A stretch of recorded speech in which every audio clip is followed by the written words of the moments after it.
9.4 billion shillings. Chiloba made the shocking revelation when he appeared before the Joint Committee of Parliament probing the Telkom Kenya buyout. And the Cabinet has approved the Privatization Bill 2023, which will see non-performing public entities sold to private actors without the bureaucratic approval process by Parliament. Under the approval bill, the National Treasury could proceed and sell non-strategic parastatals with ease without the legal and policy bottlenecks, and the green light to approve the privatization process without any legal or policy framework barriers. The proposed Privatization Bill 2023 approved by Cabinet will see Treasury approve the privatization deals of state-owned entities, which for years has been impeded by procedural and legal hurdles. The bill gives Treasury power to identify and determine which public enterprises will be privatized. And the Cabinet has okayed the ongoing out-of-court negotiation between Kenya and Italy to settle any standoff of the procedural termination of the Aror and Kimorer dams contracts. The move by the Cabinet, which comes a week after a meeting between President William Ruto and Italian President Sergio Mattarella during his visit to the country last week, seeks to save the country from likely huge penalties arising from breach of contract, as proposed by President William Ruto when he hosted his Italian counterpart at Status Nairobi. The Cabinet resolved that an alternative dispute resolution mechanism be pursued to resolve the impasse in the implementation of the Aror, Kimorer and Itare dam projects. And Status has confirmed that the Cabinet has considered and approved the extradition treaties between Italy, China and the Republic of Kenya. The move, according to the dispatch, is aimed at promoting effective judicial cooperation between the Republic of Kenya on one hand and both of the People's Republic of China and the Government of Italy on the other. This means that Kenyans who break laws in the two nations will be repatriated back to the countries to face trial.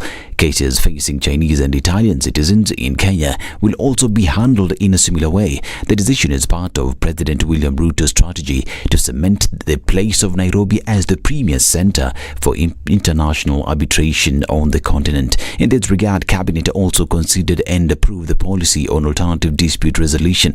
The intervention by Cabinet, according to the dispatch, seeks to address the huge financial exposure facing the government of Kenya arising from the unfulfilled debt obligations under the financing agreement for the project.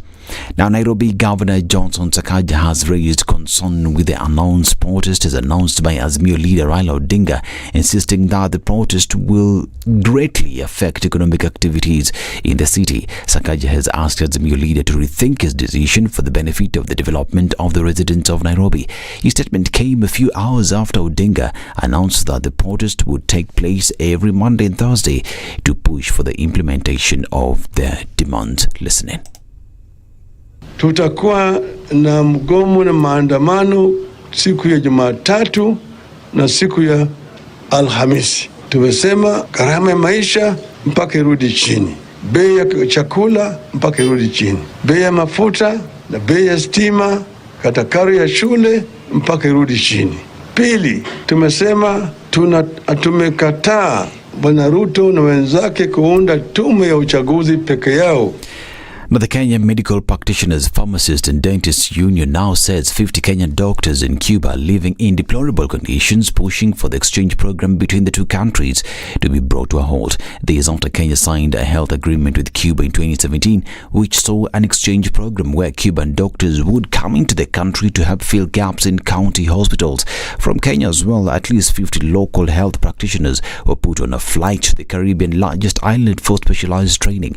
KMPDU Secretary General Dr. Davji Atela told the Senate Health Committee that the deal is a waste of human resources. According to Atela, the scope of practicing medicine in both countries is worlds apart, hence the exchange program was unreasonable as there were numerous factors that would come into play. And finally, First Lady Rachel Ruto says she has taken up to 200 hectares in the Kakamega forest for reforestation.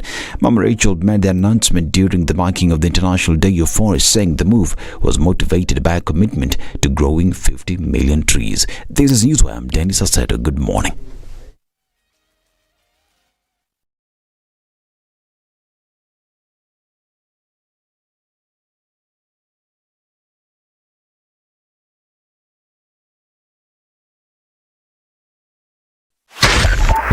102.5 SpiceFM, Kisumu.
Baby. Don't get in no trouble. No, we're just trying to win this dance. In the middle of the week, and it looks like folks are really busy in terms of getting back into it this morning. A little bit is starting to build up on the Thika Superhighway, and we're likely to see that build up as we go through into the morning. It's busy coming out of Westlands, and we're seeing some action coming off of Mombasa Road, but it will not be too bad as we get into the CBD, at least not for now. Still early pickings in terms of traffic. Where are you this morning? Have you started your journey? It's a good time to be out because you will not get stuck. If you're trying to leave a little bit later, then perhaps you run into Nairobi traffic this morning. But we keep our eyes open for you, let you know what it's looking like as you embark on the day. SpiceFM KE on Twitter. Talk to us there in an attempt to keep things moving this morning.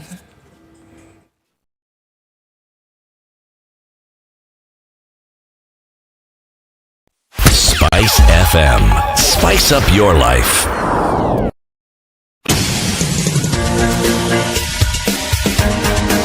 This is The Situation Room, the home of hard-hitting political commentary and penetrating insights about the state of the nation. This is a talk radio experience like no other. The Situation Room, a place for hard truths, debates, and elevated conversations. The Situation Room, witty, political, engaging, deep, controversial. In the room, we have C.T. Muga, researcher, academic, seasoned political observer, a fountain of wisdom in these politically uncertain times. Ndu Oko, Nigerian by birth, Kenyan by choice, communications expert, Pan-Africanist, a truth seeker and believer in people power, and Eric Latif, agent provocateur, the man in the chair, seasoned journalist, news hound, a man who believes in punching up, not down. This is The Situation Room, the only way to start your day. Well done. Hiya. How you doing? It's the 22nd day of March 2023. You okay? Ndu? Mimi? Eh. Yeah, I'm okay. Eh. Yeah. Mvua ilinyesha usiku. Ilinyesha? It was nice. Sudden heavy, very heavy downpour. Yeah, it's going to continue like that for the next month or so, they say. So we're waiting for the ground to become soft. For the next month from yesterday. The next month or so, they say. From yesterday. Okay, sawa. It can be from yesterday. It can be from today. Which one do you like? Well, because it wasn't there the day before yesterday. Ah, okay. So I was wondering, so within the next month like this, you'll find... So there'll be days of heavy rainfall. You get it. How are you, my friend? I am well. You are? Yes, I am. Fantastic. Yes. It's good to be here. Hey, that rain was heavy. So as I was living here at about 11:30. It got you? It was quite heavy. It was quite heavy. Me, I'm telling. Sinimina kwambia. Sinimina kusho. Nimeona. Sinimina kusho. Simchezo. It was heavy. It was heavy. City Muga has arrived with his Jacket. bag and jacket. He's removing everything from the bag and Yes, jacket. please. Notebook 4, newspaper 7, East African year February. I have to demonstrate my HODA membership every day. You've checked in. Checked in. You and your people have been acknowledged. There are people who are counting. Okay. How many newspapers does he How have? many newspapers? If you didn't, then today we cannot tick Yes. him. Are there any newspapers from last week? Yes. Good. Okay. Extra points. And the- Tamos ya chai meja. Thamos ya chai ndio hii ambayo iko na chai ya kahawa. Okay. Ni Thamos. Ni Thamos. Na imeandikwa Thamos.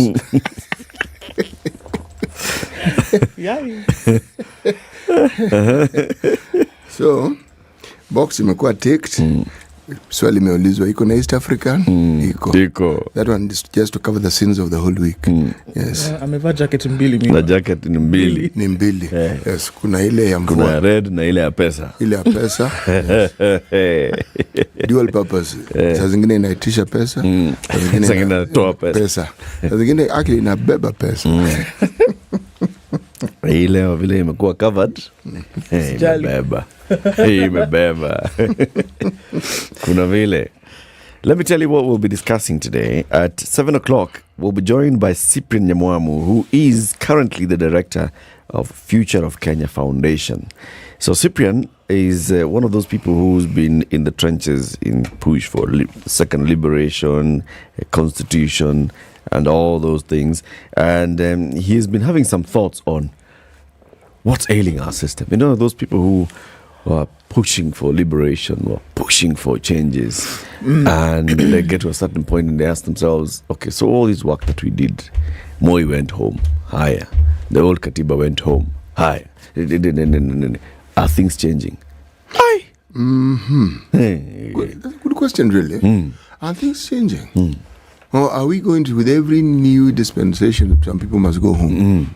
It's just going home. Now we're still in that conversation. Oh, this and the other. Cyprian has some interesting and thoughts. He says, by the way, our problem today, it is not Ruto, it is not Raila, it is not Uhuru, it is not the late Kibaki. It's not those people. Our problem, the days when CT was born. By the way, that's where the problem begins. Yes. Eric Colonialist. This man has looked up at cows. You see that whistle? Yes. Watu wa Kajiado County. Yes. When you want cows to move in a certain direction. By the way, there are different whistles for different functions. And cows know.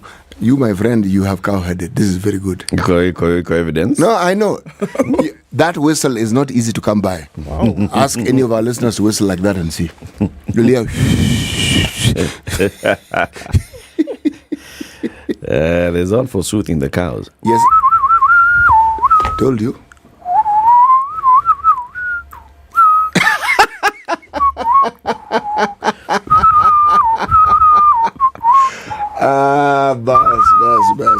Bus.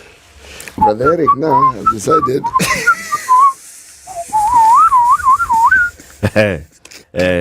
Anyway, so Cyprian will be joining us at 7 a.m. for that. No. You can't just pull things like that and then just expect us to keep quiet and just move on like nothing happens. As we are seeing you like this, okay. Iko talent, bana. Iko talent. Tell Kajiado's got talent. Yes. You need a cow whisperer. Wisora. All right. 8 o'clock.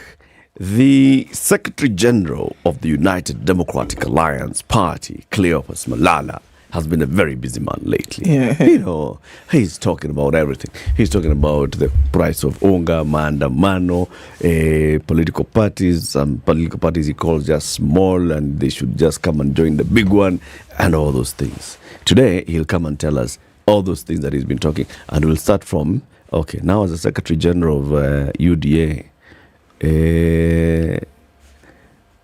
si kuja pole pole. Small now.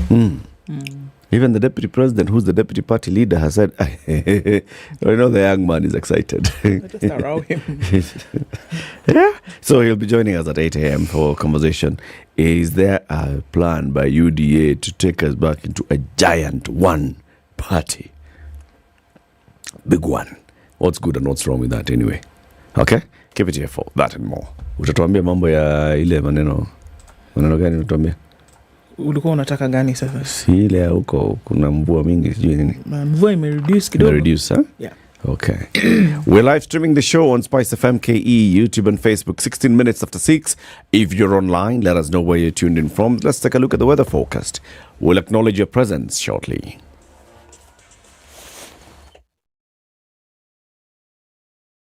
This is the Situation Room, the only way to start your day. Life is filled with lots of things. Routine, monotony, same old, same old. Boring. But here's a question. How much of life is filled with life?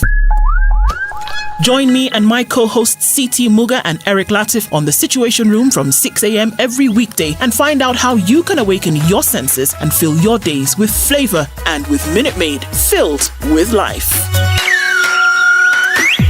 Cloudy conditions and a chance of rain in Nairobi at 16 degrees this morning, highs of 24. Looking into a cloudy Nakuru, it's 14 degrees, going to highs of 24. 25 will be the high in a rainy Nyeri this morning at 16, and it's cloudy in Eldoret at 11.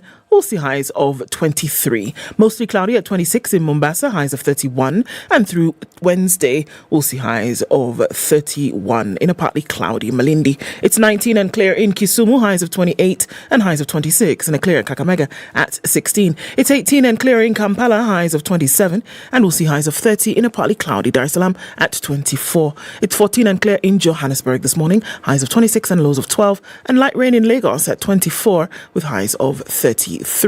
Mostly cloudy conditions in Kinshasa at 24, highs of 33. Looking out into Beijing Wednesday afternoon, it's sunny at 13. We'll see highs of 16 and lows of 5. It's cloudy in Paris at 9, highs of 12. And coming down later to lows of 11, it's cloudy at 11 in London, highs of 14 and lows of 10. Tuesday night in New York is cloudy at 10. Coming into Wednesday, we'll see highs of 16 and lows of 5.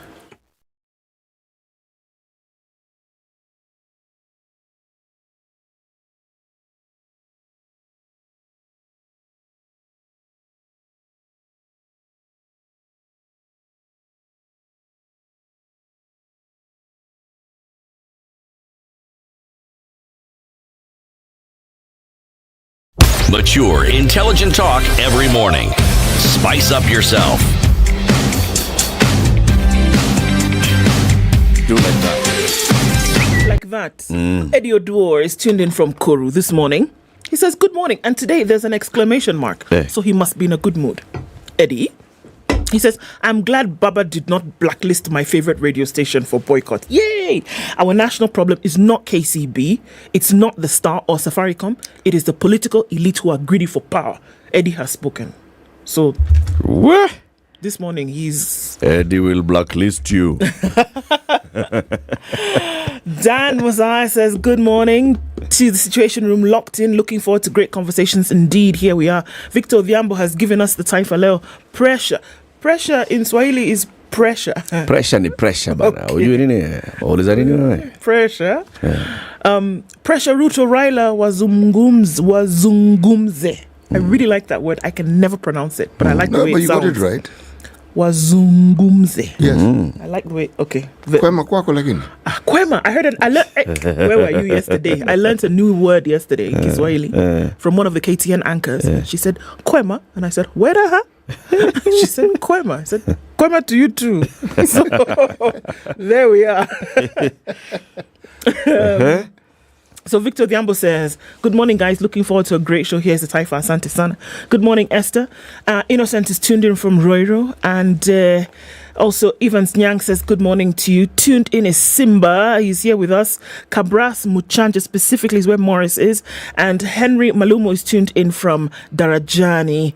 Good morning from Ukunda Diani. Carlos Sian Kid is following us this morning. Baraton University, Kiprotich Courier is tuned in and he says, it's very chilly. I can imagine. Idris Adam Khalil is tuned in and says, the best trio on radio. Listening from where? Yes. Idris. His name is Idris Adam Khalil. Don't look. Idris Adam Khalil. He's tuning from Jamena in Chad. Allah. Imagine. Okay. Nicodemus says he's tuning from Sugoi. Good morning to you. Gashohe Titus, good morning. Sabi, good morning. Eric Latif, the beautiful Ndu, and the senior citizen tuned in from Buruburu. Love you guys. Love you too. Karibuni sana. Chile in Nakuru says Andrew, jackets and sweaters are handy now. Indeed they are. Tuned in from Light Base Kikomba. That's where Alex is. Robert is tuned in. Jane Duta is very happy about your jacket, Yapesa. CT. So, you know. Samuel Karanja says he's a diehard. Well, thank you very much. Simon Odhiambo is pregnant this morning. Okay. Why are you pregnant? He says he's pregnant because he has reasons to listen to the Situation Room and it is raining in Magarini. Hey, that's very nice. Finery. Okay. Willie Bazoo getting you loud and clear from Kitale Birunda. Many more people online this morning. Karibuni sana. We can see you all trickling in. Okay, wait. Let me greet those people. Oh, wait. Dikush says, good morning, team. Kumbe Eric's Ngombes respond to the 80s Tarzan boy pop tune. Josephat Kimani is tuning from Epping in Melbourne. And folks on YouTube this morning already checking in live and clear. Jeffrey says he's the first. We recognize you as the first. Dante is tuned in. Lois Isiche is there. Moses Kyoko with us. Henry, Harry, Jeffrey, Rutherford, Maganga, Maingi Washira, Moses Nandwa, Willis Koye, Adaume. We see all of you. Thank you for joining us. Good morning, Karibuni sana. Everybody, welcome. Buanamuga. Yes, please. Are we still in that East African country? East and Central Africa? Yes, we are. Okay. We most definitely are.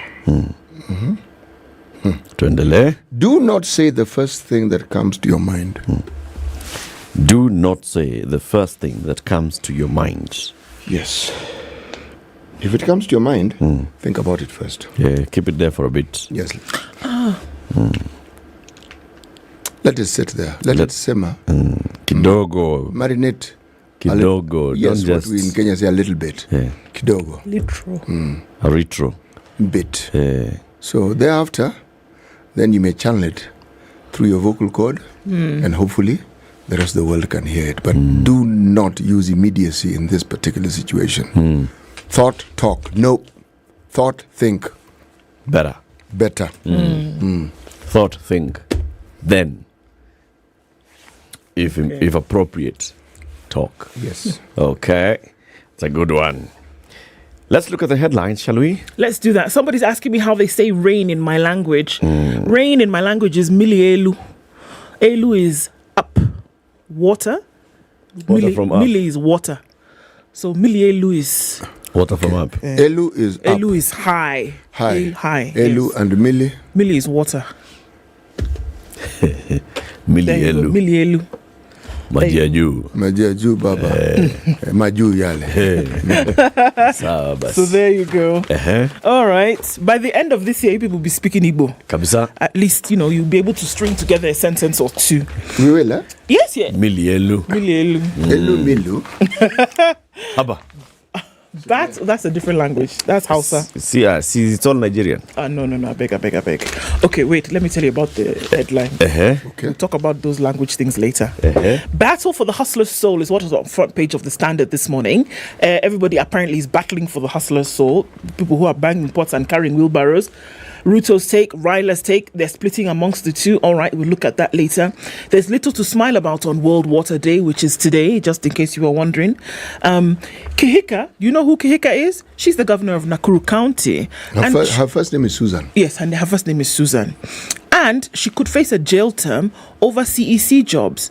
Her sentencing will come up in April. She's been found guilty. What did she do? She refused to appoint people or something or other. We'll tell you, don't worry. Cabinet allows state firm sale without MPs. It wouldn't be the first time that MPs have been left out of anything. But in this case, This one is tricky. it is a bit tricky. This one, they're saying essentially what could happen is that you could go ahead and start the privatization process of certain state firms without the buy-in or without the stamp of approval from the legislative body, that is Parliament. Now, we shall run this government by the rule of law. Yeah. But we will not. So if insist- there's a law that is an inconvenience, we shall change it legally. so that it can be the what? And the then rule shall of law. become the rule of law. Nisawa. No, Sisao. Decipher that as you wish. We'll look into that story, don't worry. So the sour look on your face then can unravel. On the front page of The Nation, Raila steps up onslaught on Ruto. We heard against Ruto, We heard certain things yesterday about those who are being boycotted and not, and that we're looking at this Monday thing being Monday and Thursday. So that's in the front page of The Nation. Counties that are loved by teachers. Apparently, some teachers love certain counties and they clamour to be transferred or not transferred from these particular counties. So there's a lot of things happening during the transfer of teachers. Okay, 802 million shillings, some small money like that we looked about at yesterday that is going to buy vehicles for some people. It's also on the front page of The Nation. I am the victim here, Maxine tells the court. Assad was abusive. Maxine Wahome appeared at the Milimani Law Courts yesterday during her bail hearing. We'll look at details of that on the back page.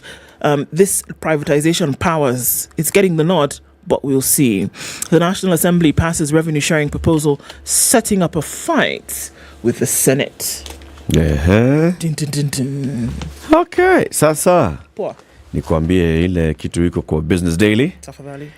Haya, you see, once in a while, something will happen and then your power goes off, To do. right? And it's not you switching off the Yeah, light. it's not you switching off the light. Okay. It's just something as a system failure, Outage. outage.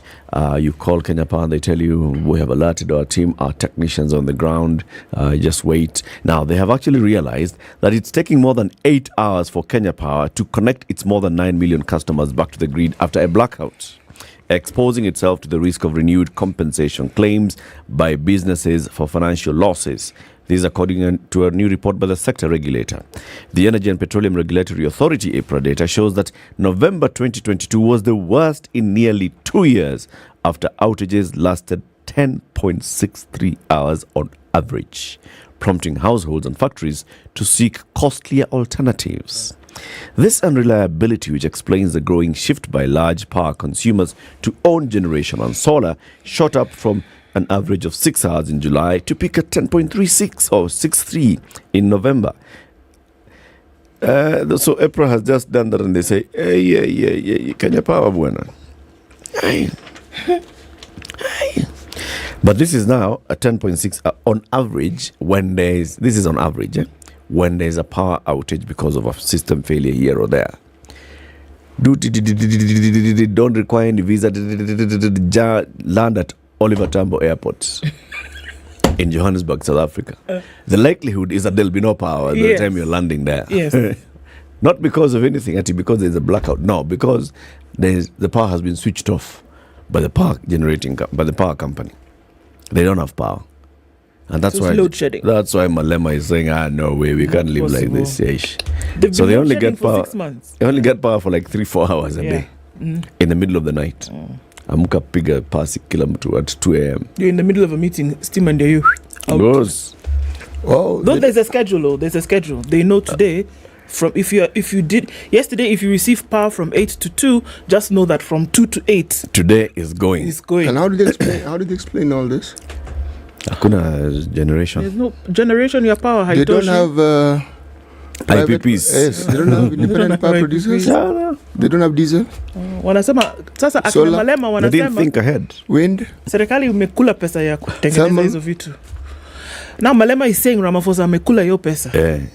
So we will not agree. You were keeping us in darkness and you're the ones who have mismanaged funds. No, please. This isn't the first time South Africa is facing this problem. Load shedding? No. Just so that we understand. No, it's not the first time, but this is the first time where now they're saying it cannot happen. Like this again? No. We can't continue. The other time it could happen. The other time we just said, okay, maybe we're not understanding quite what the reason is, but then we've come to realize... Yeah, but Ramaphosa wasn't president then. Doesn't matter. This ANC, you see, The EFF party. says this ANC regime, whoever is in power, shauriano. Okay. So you see, now they've said no. Last time we said okay, but now we have seen it is clear. Okay, they don't have problem with Unga. No, power is their problem for now. Okay. Unga pap is So even if you have Unga and you can't cook, problem, eh? big one. Yeah. Okay, so now this is an interesting thing, isn't it? You don't have power, but you have Unga. Us, we have power, but we don't have We Unga. don't have unga. See, we can give them some power. We have unga, it's just that we We can't have afford unga. it. We have Unga, we can't buy it. Yikes. Hi, what's on the East star? African, oh sorry. Star. Okay. Right hand corner. East African will come later. Okay. The one called tilt. Tail. The tilt, the green one. Yes. Okay, sorry. Green tail. Okay. Yeah. Murder charge. Khan was abusive, comma. Took all my money from sponsorship, comma. Wahome tells court. That story hasn't gone away. No, Bana. Wow. Okay. That's green, right top corner. Till. Tail. Yes. Bang in the middle. Standoff. Clerics, diplomatic corps working behind the scenes. Worker bees. Right. What are they working on? What are they saying? What are they doing? Inside secret push for Raila Ruto dialogue. And Eric likes asking, what makes you think they're not dialoguing? Or haven't already dialogued. Yes. Hardliners get in the way and Odinga scales up mass protests to twice a week, heightening anxiety across the country. Page 4 and 5. But then the tragedy that we were praying we would not have to deal with is with us. Cry for justice after Cry for justice after son shot dead, not Shan shot dead. Son shot dead, not... Okay, you heard understand. You understand? Don't even worry about it. Okay. Cry for justice after son shot dead. Where? During protests. Hey. This is the third year. Maseno studio. Now, Maseno, yes. Yes. The story is on page 3. Then, we've heard this before and it's with us again. Yes. Raila's star boycott call is responsible. That's what CEO Kwaku of Radio Africa has said. This thing of saying Boycott this, boycott the other. Boycott Huyu, Wale, Hawa, especially he. Huyu. That one, it's irresponsible. It's 27 minutes to 7. Let's take a quick break so that we can look at what's happening on the roads, the traffic updates, and then we look at the newspaper headlines in detail.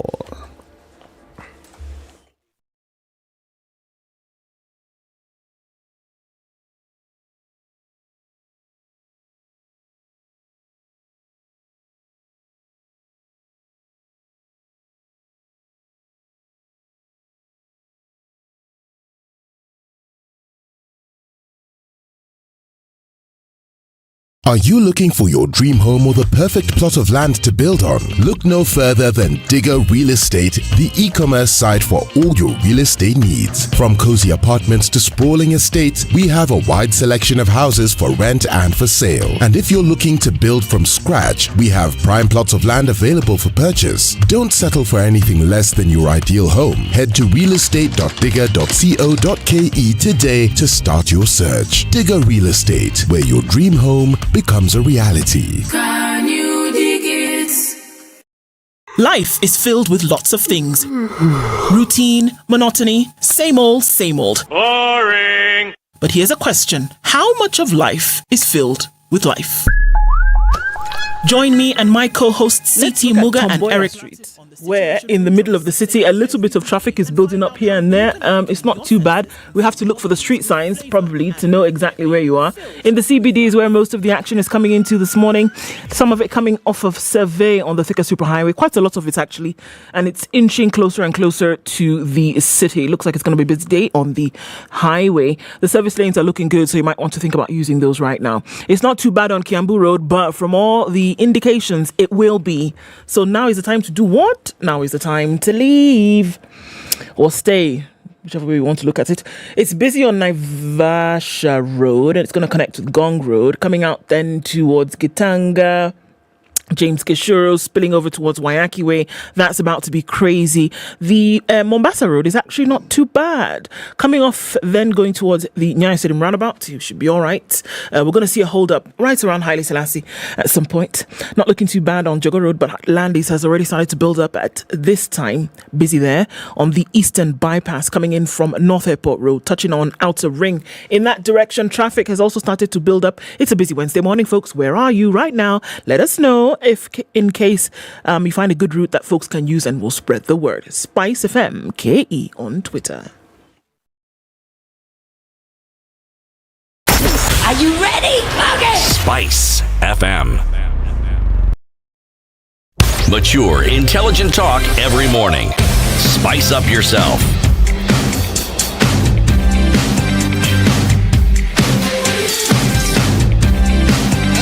Mornings done right. 94.4. 7, pick one.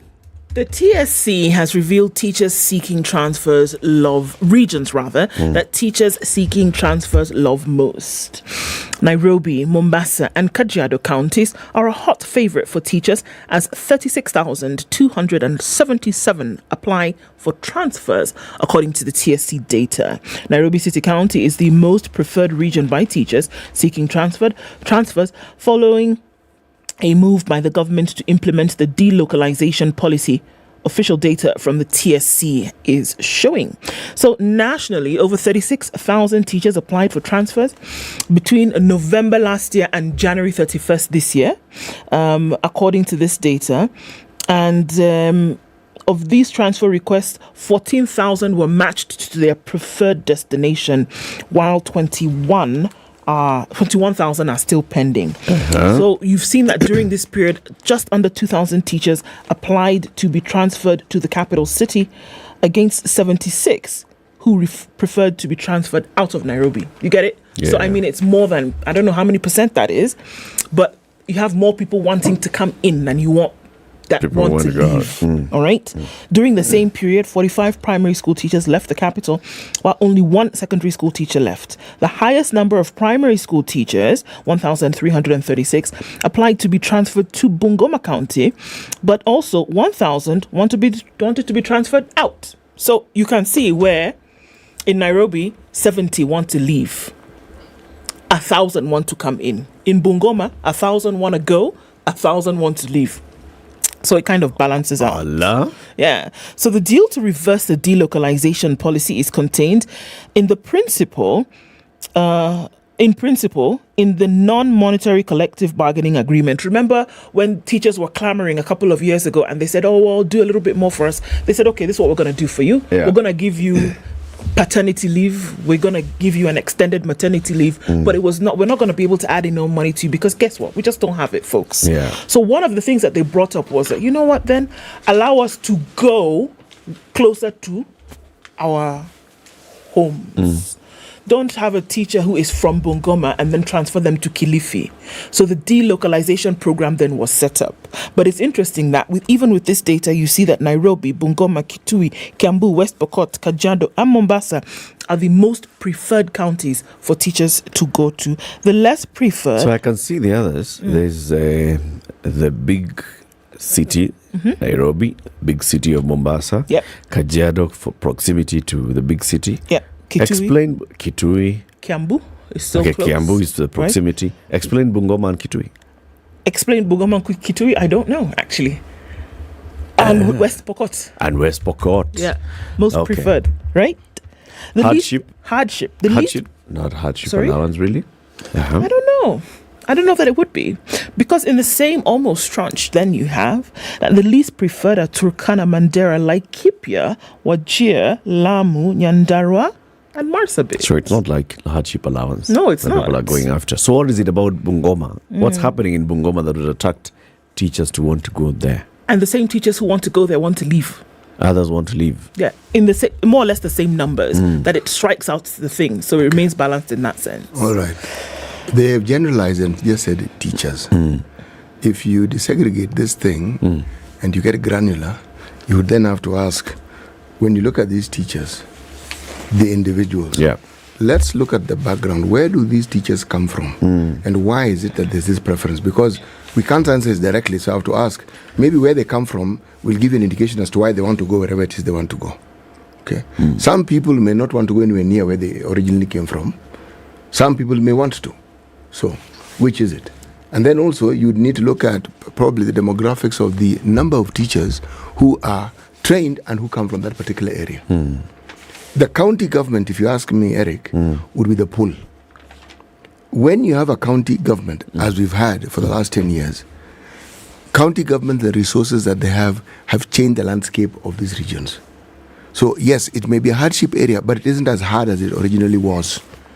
So what has happened in Bungoma for the last 10 years that would make it so attractive for people to go and want to work there? Sir, that was me hypothesizing. I'm pushing that hypothesis and wondering, because that's a question. Yes, what is it that has happened? Is it that there is more development? Is it that there is greater urbanization? Because all the others we are seeing, there is maybe the pool for there's greater opportunity. Urbanization. There's greater opportunity to do other side jobs. Yeah, to do other side things. Because if you look at, now let me now talk as a mwalimu, okay? Once upon a time, there was something we used to call owner-occupier. If you built your own home, the government then paid you, Teacher Service Commission, a certain amount. It was a hefty amount. If your salary was 2,000 shillings, which was the starting salary for most graduates then, you got more or less 1.5 to 2 times that amount as owner-occupier. Now, so it meant if you had been posted to a place close to your rural beginnings and you built a house, that would be 4,000 shillings, 3,000 shillings just coming to you like that. Directly. Yes, okay? And you didn't have to bother yourself with electricity bill, water bill, God knows all these things. And you could walk to school or cycle to school. If you look at that time, that the people who one looked up to in those rural areas were teachers. They're the ones who you could go to if you had a problem. They're the ones who actually had the most money.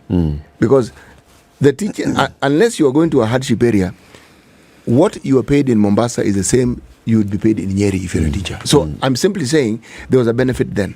But when the county opens up and there's devolution, many activities that previously were not readily available in the counties are now available. So somebody would feel, it is best if I go back home so that I can get myself involved in many of these things. Things that, for instance, you'll find the hardware shops everywhere, even places where they want hardware shops. There are banks everywhere. The services that I used to look for are now available locally.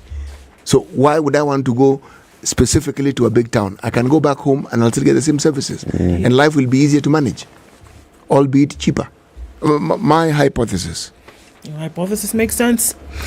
The thing is, though, then you also then see the effects or non-effects of devolution, because then there are some, what Nancy Macharia is calling hard to staff areas, who also are devolved units. Yeah. But you still have so people there are areas where leave. people do not want to go there, and those that are there want to leave. Exactly. Then you make it attractive for them to go. Now, how do you do that? Pay them more money. So there's already that hardship, but people are still not going. Pay them more There's money. a hardship allowance for it, which is basically saying if you go and work here, we'll classify this as a hardship allowance, blah, blah, blah.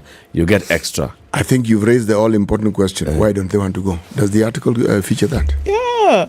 Well, no, it doesn't actually. It doesn't give the reason. Because if people want to go, there has to be a reason. If they don't want to go... They've been historically and perennially been hard to staff, according to what Nancy Macharia is. That is not entirely true. Not entirely true. For the longest time, the policy of governments that we had from the time of independence was that the one thing they did not do when they posted you, they did not post you to the rural backyard you came from. Yeah. You were taken anywhere but that place. Yeah.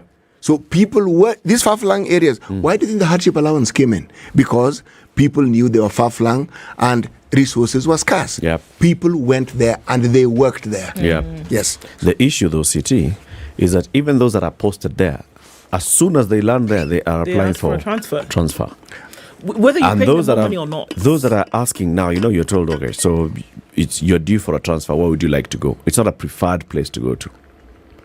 So the people who are actually ending up there are not ending up there by first choice. And when they're there, the second thing they're thinking of is, how do I get out of here? Eric, I agree with you and I see it. Hence, the statement I made, even as we look at why people want to go to a place, the TSC should, whatever it is that the TSC can do, let them tell us. Let them do it. Yes, let them find out why it is that people are so eager to move away. And it can't be one reason. Can't just be one. No. Let's look at this one. It's a very interesting one. Some parastatals could soon be sold off after the cabinet approved the Privatization Bill 2023. The bill would give powers to the National Treasury to privatize public-owned enterprises without Parliament's approval. According to the cabinet, the sale of non-strategic, non-performing public entities will help improve the upgrade of infrastructure and the delivery of services. The privatization, the cabinet explained, will also tame demand for government resources and generate more funds to drive development. So all those things is explaining why privatization would be important. It's not explaining why bypassing Parliament would be important. I've read that from the Standard. Business Daily. President William Ruto has backed a push to sell parastatals without the approval of Parliament in a law change that will give the Treasury unchecked powers in the privatization plan. The cabinet approved that bill, giving powers to the National Treasury to do the thing that we've just talked about. The decision is set to put the executive on a collision course with members of Parliament, some of whom had rejected the proposal in the bill. According to the cabinet, this sale will improve and upgrade infrastructure, blah, blah, blah. Should the bill be passed by Parliament, it will repeal the Privatization Act of 2005 that requires the Finance Minister or the Treasury Cabinet Secretary to present a report on the privatization proposals approved by the cabinet to the relevant committees of Parliament. And then after he's presented that report, the next thing that would happen is Parliament would then have to debate it and approve it. Now, if this thing goes to Parliament, what do we expect to happen?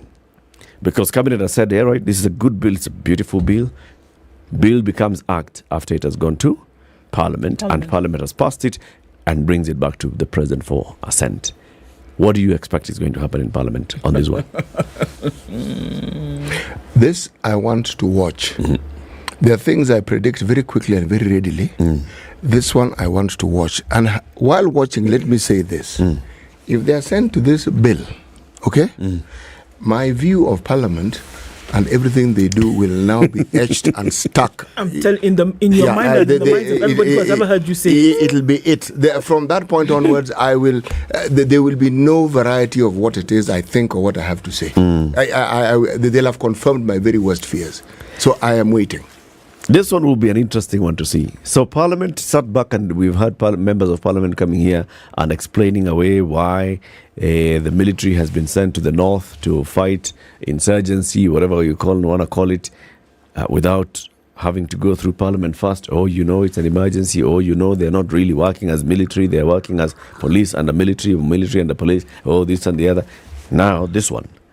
It's coming basically to say, we want to take power away from this house. Will you vote to say yes? MPs will say aye. They say aye in terms of stripping their power, because that is exactly what you're doing. If you look at the three things that Parliament essentially is supposed to do, then you're going to remove one very powerful one. Imagine. And then they will say, actually, we are saying yes to you removing that power. They actually say that. Or more. Let's wait and see. This one? Let us wait and see how it goes. It is strange. It is very, very strange. But there are things that you talk into being, meaning someone says something and eventually it gets done. But with what we are seeing and the narratives that precede certain action, I keep asking, do the purveyors of these processes understand what they are unleashing? Do they understand what they are bringing into being and the consequences that must come with the decisions that have been made? And the full weight of the consequences, do they actually understand it? And perhaps more importantly, do they care? Imagine, that's the thing. So, Aisuru. Tell us that story, City. The story I want to tell you, my friend, is one, I am actually going to look at something that in my mind is a little heartwarming. I'm not going to look at some of these depressing stories that you read and you suddenly find you have the side of your neck that is actually hurting. Okay? Global water crisis. Kenya and Israel can do a lot together. This is an opinion column written by His Excellency Michael Lotem, and that's the Israeli ambassador to Kenya, Uganda, Tanzania, Malawi, and Seychelles. The points he raises here are the following. Yes. 95% of wastewater in Israel is treated, and 90% of this water is used in agriculture. They have the biggest desalination plant in the world, meaning taking seawater, brackish water, and turning it into water that is usable in agriculture and for daily consumption. Mm-hmm. Now, he also talks about how it is they have developed drip irrigation. Now, Israel is predominantly a desert. The whole country is a desert. Mm-hmm. But in addition to this, they also speak about how, because they have a water problem, they have used scientific methods to develop varieties of foods that require little water. Mm-hmm. So the little that is there produces exactly what they need. Okay? Now, they've also developed technology, wait for it, that extracts water from the air. Meaning, they do not stop from looking for opportunities to harness as much water as possible. Now, this one is the one which we can do, but we don't do. They also have systems where they reduce wastage of water in urban systems. You know how people just leave taps running? Yeah. Wastage. Flush like that. Wastage. Okay? You take a shower, you let the water run for 5 minutes before you actually walk under the shower. Yeah. Wastage. That one. Now, he's saying in this article, there are many things. They've made mistakes, and because of the mistakes they've made, they have learned how to rectify them and work properly. And saying Kenya can learn from them. Kenya and Israel have wonderful working relationships, so that some of the areas that are comparable to Israel, those ASAL areas, a lot of these things can be done. Now, of interest, we have state agencies that do these things. Calro does these things, producing varieties that require little water and blah, blah, blah, blah, blah, blah, We blah. don't need to learn all these things that he's talking about from Israel. We know. All we need to learn is manners. And how to privatize. No, they haven't told us how to privatize. How not to. Not with the approval of Parliament. How to privatize things. Okay, so I want to look at this case, right? And Maxine Ohome was back in the dock yesterday after spending some time at the Langata Women's Prison. She's accused of murdering her boyfriend, Hassan Khan. She yesterday told the court that she was in an abusive, violent and dehumanizing love affair. She also said that Hassan Khan, the late, and his brother used to take her rally sponsorship funds, and as a result, she has nothing in her pockets and little in her accounts to pay for bail. Pleading with the court to release her from custody on a simple cash bail pending the trial, Ms. Ohome's lawyer, Philip Murgor, also claimed that Assad's family had confiscated her car and are demanding 2.9 million shillings to release it. Judge Lillian Mutende, however, said the court would not record the lawyer's claims on confiscation of the car and the money demands. Mr. Murgor said Ms. Wahome is a young lady who is 25 years old and is dependent on her parents. Assad was a mechanic who helped her fix her rally cars, and when she got famous, all the sponsorship money ended up in the hands of Assad and his brother Adil Khan. This is according to This is according to Philip Murgor. As she stands here, she does not have anything in her pocket and very little in her bank account. The court further heard that Assad was violent to his former girlfriends, and not just her, and had turned Ms. Wahome's life into a nightmare during their 3-year relationship. He said this is a case of a young lady being brutally assaulted and turned into an accused.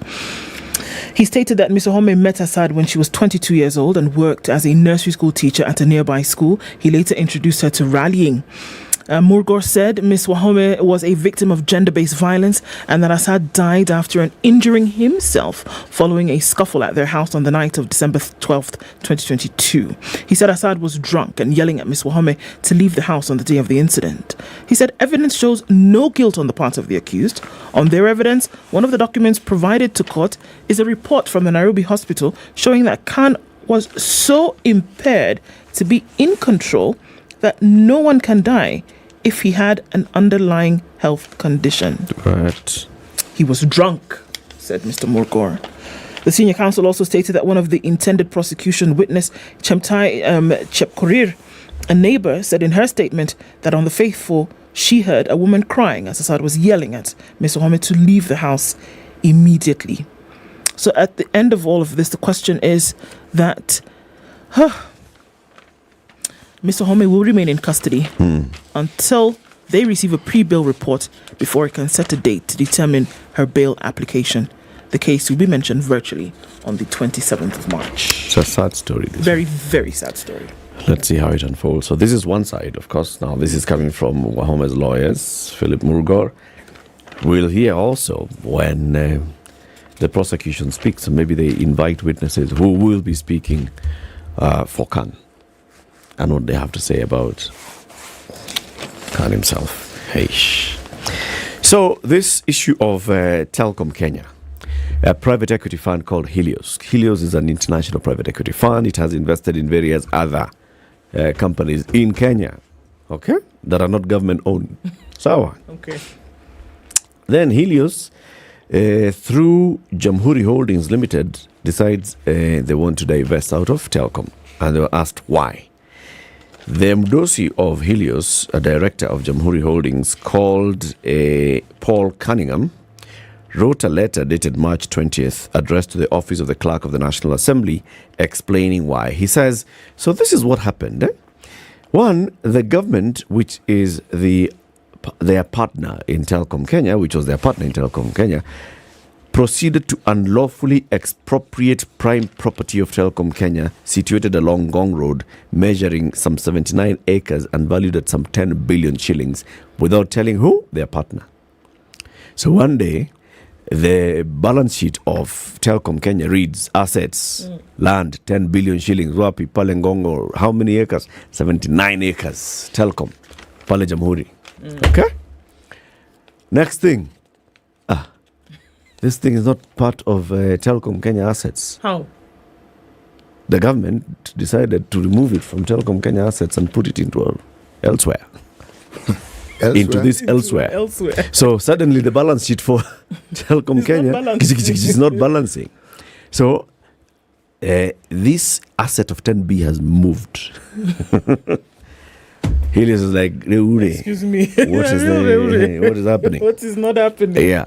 Another decision. They were waiting now because these talks had been progressing on the joint venture between Telkom and Airtel Kenya.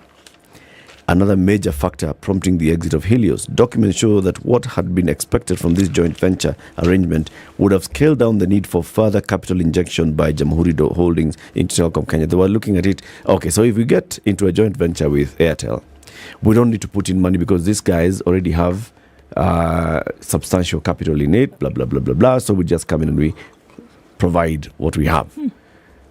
That one did not go through. So now, to balance this thing, we have to actually look for another asset that is valued at about 10 billion shillings to put here so that our balance sheet can be balanced. And they're like, you know what, guys, we want to get out. We want to get out. We're not doing it again. We are not doing this thing. Us guys want to get out. And that's what now led to Helios saying we're getting out of this deal, and the government saying, okay, so now if you're getting out, so we have to buy that share back. Okay, we'll pay you 6 billion. And the 6 billion was paid. Was paid. Sasa hiyo pesa imepatikana?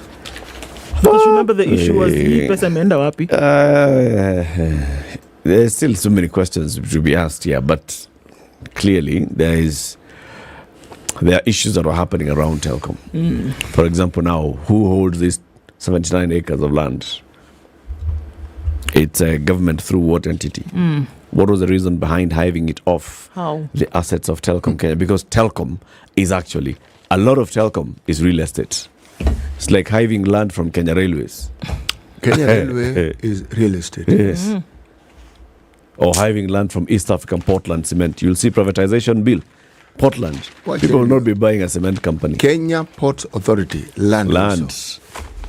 Time for the news. Good morning, 7 a.m.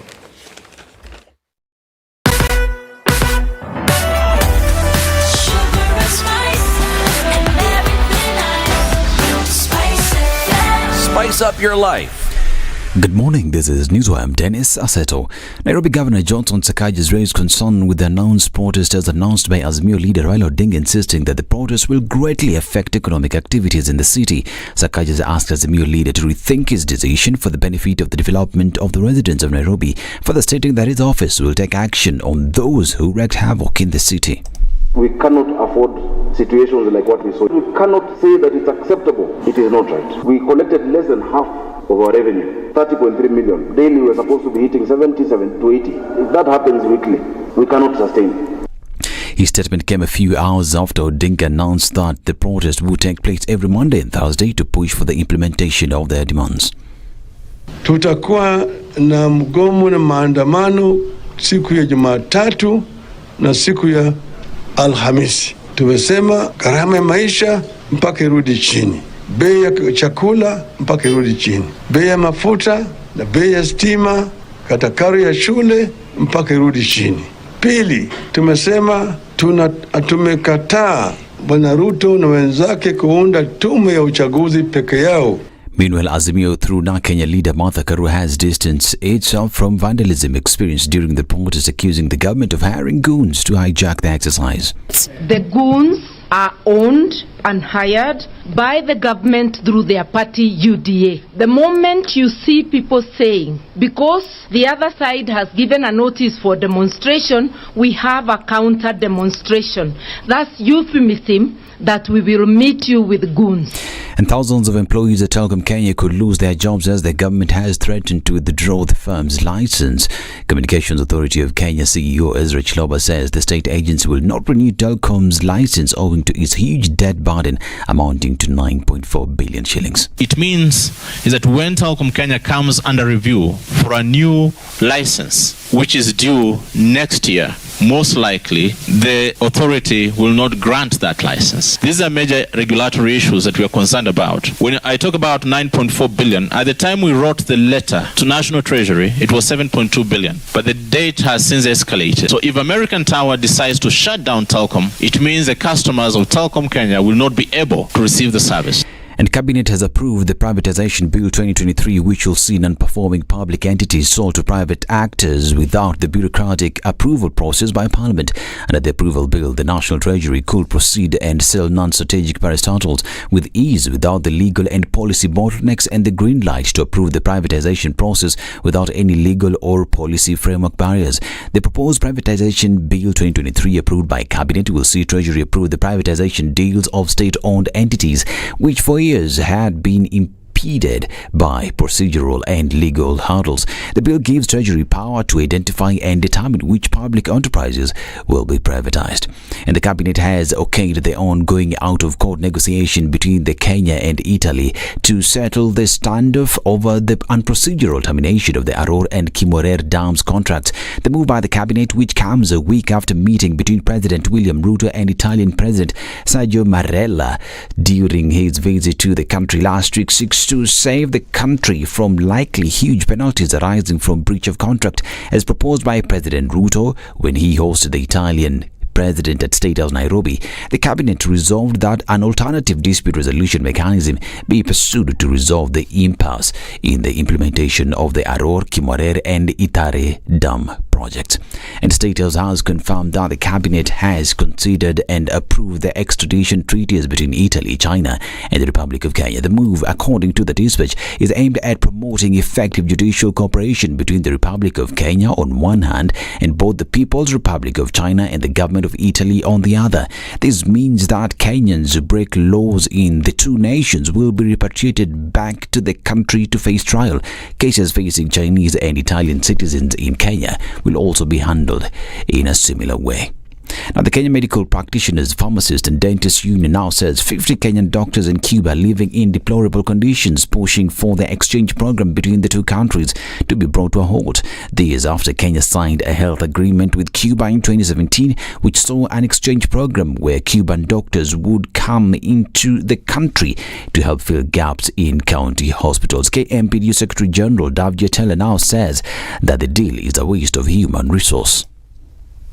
When these Cubans were being brought, we had over 100 of family specialists in the country who have not been employed. I think few of them have been employed now, but more have also graduated that have not been also employed. So that is a scenario that is in existence, yet the amount that was used to... I'm Dennis Alceto. Good morning.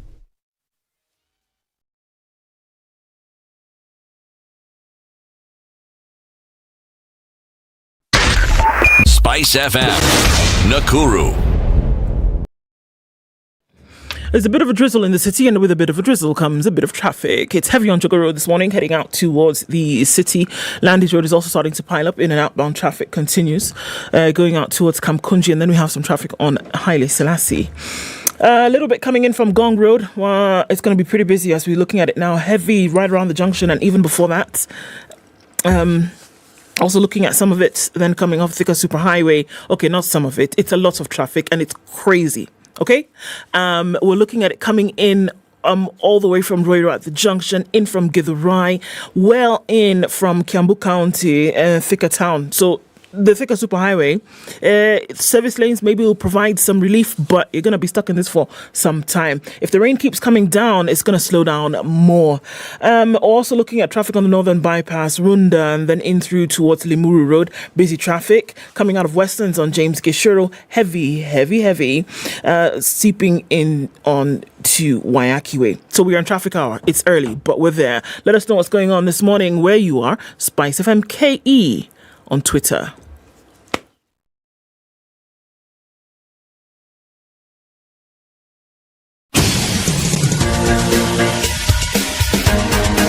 This is the Situation Room, the home of hard-hitting political commentary and penetrating insights about the state of the nation. This is a talk radio experience like no other. The Situation Room, a place for hard truths, debates, and elevated conversations. The Situation Room, witty, political, engaging, deep, controversial. In the room, we have C.T. Muga, researcher, academic, seasoned political observer, a fountain of wisdom in these politically uncertain times. Ndu Oko, Nigerian by birth, Kenyan by choice, communications expert, Pan-Africanist, a truth seeker and believer in people power, and Eric Latin, agent provocateur, the man in the chair, seasoned journalist, news hound, a man who believes in punching up, not down. This is the Situation Room. Good morning, and how are you? The only way. Welcome to the second hour of the Situation Room. If you're just joining us on KTN Home, Karibu Sana. Welcome to Wednesday. It's the 22nd day of the third month of 2023, and we've been live since 6 a.m. on SpiceFM and SpiceFM KE on YouTube and Facebook. Have you sent the word Two Rivers to 22365? You should, because you'd like to know about the development, the Two Rivers development that integrates retail, entertainment, and lifestyle facilities, a 5-star hotel, a 3-star hotel, healthcare, commercial facilities, residential apartments, civic, recreational, and public amenities, all these facilities around one place. Now we'd like you to go into this, what? Luxury residential apartments. Would you like to own one? Live near there, have access to all these facilities and amenities, have access to and close proximity to a big shopping mall, the largest shopping mall in Eastern Central Africa, playgrounds for your children, hospitals, hotels, name it. It's all there. And basically, it is not, because it's luxury, yet you think it's expensive. No, it's actually affordable. So affordable that you can convert your rent today to start becoming the amount of money that you're paying towards owning and living in Two Rivers. If you'd like to find out more, just text the word Two Rivers to 22365. Centum Real Estate will get back to you. They will give you more details about the development. So let's switch our conversation. We have a guest in the studio. Cyprian Nyamwamu is the director of Future of Kenya Foundation. Cyprian, good morning. Morning, Latif and the great city. I'm great. I'm fine. Very good. Yes. The great city. Cyprian is great. Well, I'm happy to meet the great Cyprian. Cyprian, you are the director of Future of Kenya Foundation. Yes. What does that mean? Are you the director of the foundation of the Future of Kenya? Or are you the director of the future of Kenya's foundation? The Future of Kenya Foundation is a policy think tank. I am just the director of the foundation. Okay. Yes. So it's a policy think tank. Yeah. You'll tell us more about that. Tank, yes. Let's City welcome you with the day's proverb. Okay. Our proverbs for the whole of this week come from the country of Kenya. Some of you may have heard of it. It's nestled in East Africa. And its neighbors are Somalia. Does it have a prime minister? It used to. It has had 2 prime ministers in its history, around the time of independence. And in 2008, it had also a prime minister. Okay. But they keep talking about having another prime minister. Okay. Yeah, but that talk just has remained there. It's talk. Okay. Okay. Do not say the first thing that comes to your mind. Do not say the first thing that comes to your mind. Yes. Are you sure that's a Kenyan proverb? It is a proverb. If proverbs were heeded to, do you know that they would actually lose the luster? They would actually not have the oomph that they actually have. Because it would be commonplace. People would be doing what needs to be done. And so all the cryptic messaging around proverbs would not exist. But the fact that a proverb is what it is, it means whatever it is trying to bring into being is not adhered to. It's something that doesn't exist. No, it's not normal. It's not commonplace. Yes. Cyprian, the Wahenga of Kenya came up with that proverb. Yeah. What's your interpretation of it? What are they saying? It basically means that don't be like our deputy president, who says the first thing that because you've not chewed over it, you need to chew over something before you swallow it. And if you don't follow that proverb, because proverbs are supposed to domicile wisdom, then you are going to cause a lot of stomach aches and a lot of indigestion and pain, really.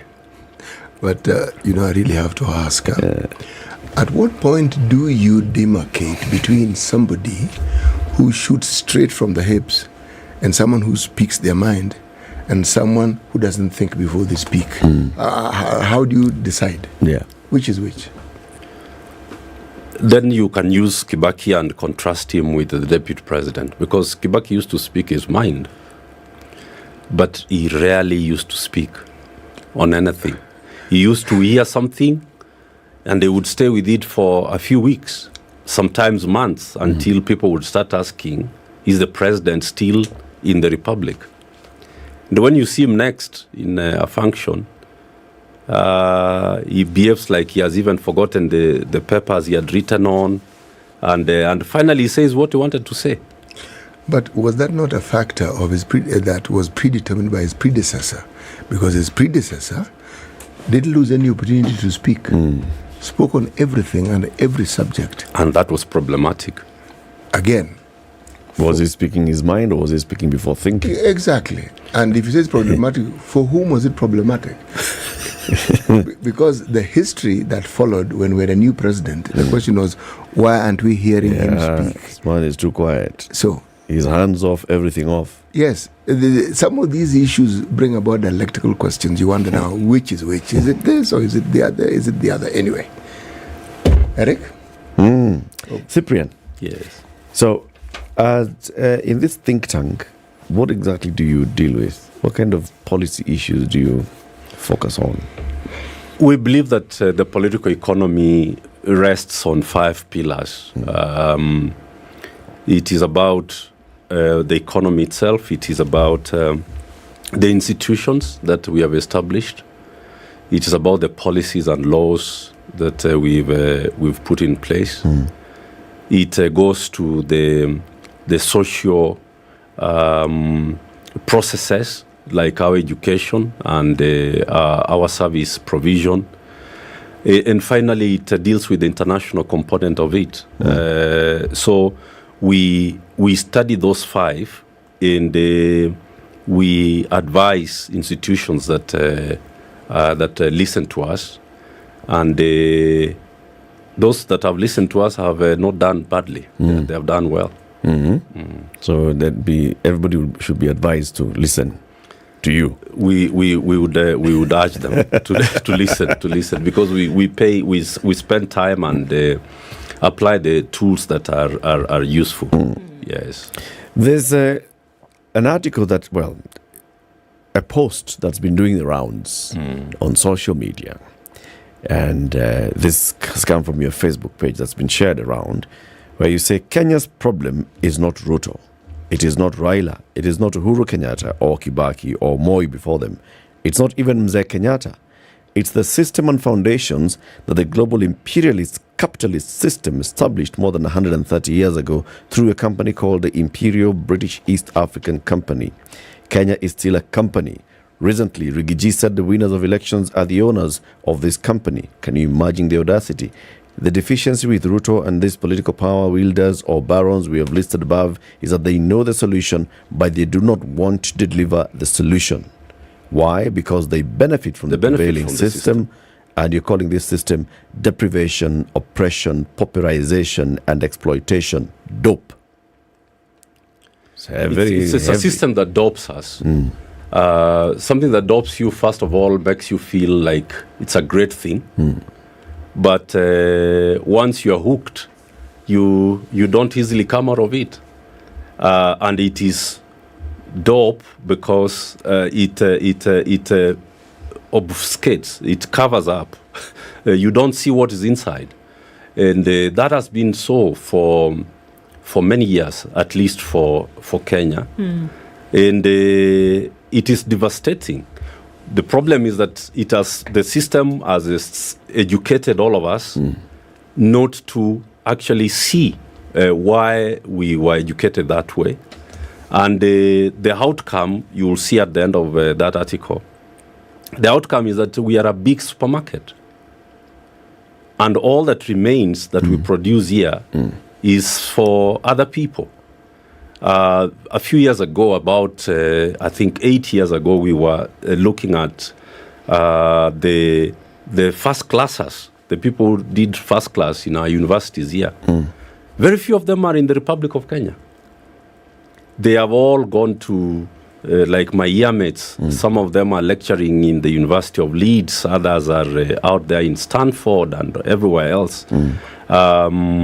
Because nobody who gets the education that we get here is for this place. Because then they will build this place.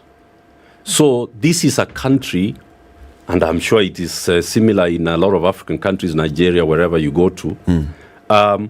The education system we get is to get us out of this place so that nobody stays here to build this place. Because if people stay and build this place, it is not going to allow for a lot of idiots to run our systems, our governance.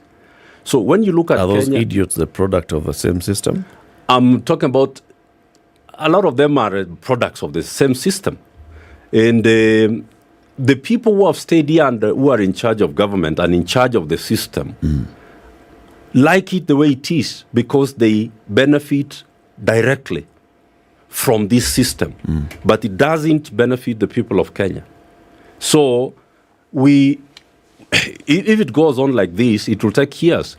But the way then it is positioned, it is made to look like the problem is William Ruto or Uhuru or Raila. And so we concentrate on that. So half of Kenya believes that Kenya's problem is Raila. Half of Kenya believes the problem is William Ruto. That's a simplification. In fact, I call it oversimplification of the problem. And then the Wazungus then say, look, you can't even manage your economy. You can't even manage your universities. They are closing down. You can't manage your healthcare system. These guys have to come over to be treated in our places. But they know exactly why this thing doesn't work. So it's a system that they planted 150 years ago. Yes. The Imperial British East Africa Company, like you've said, when it came to Kenya and the region, those were entrepreneurs who were seeking opportunity. They were ruffians. They were actually the riffraff. These were criminals, prisoners, all these people who could not fit in that society. These are the people who were trusted enough to come over, But what do we do to our Mongikis and our ruffians? We kill them. They came over and were good enough to establish a system that you call the dope system. And then this system went through the colonial government. Kenyans rose up and pushed back against the colonial government. Kenyans gained independence, and this system was then taken over by Kenyans. Or are you saying that the descendants of the Imperial British East Africa Company are the ones who are still in charge of this system? Muga, who took over at independence? It was the people who had been prepared by the colonial system to take over. The first rally Kenyatta had in Nakuru with the settlers was the first thing he was told to say was to say that we are not going to chase away anyone. Because you are white, we are not going to send you away. In fact, what we did is that we borrowed. The first loan we got from Britain was to pay settlers. Can you imagine that? Yes. The people who had deprived us of our land and forced us to work on their land, we borrowed money from them so that we can pay them to stay. Actually, the money was so that we could buy off our land those from who had. True, everything you say is true, but the history of the British East Africa Company, the British East India Company, remember, colonization was a business. It was. Okay. And very straightforward business of ensuring you extract as much resources as you can.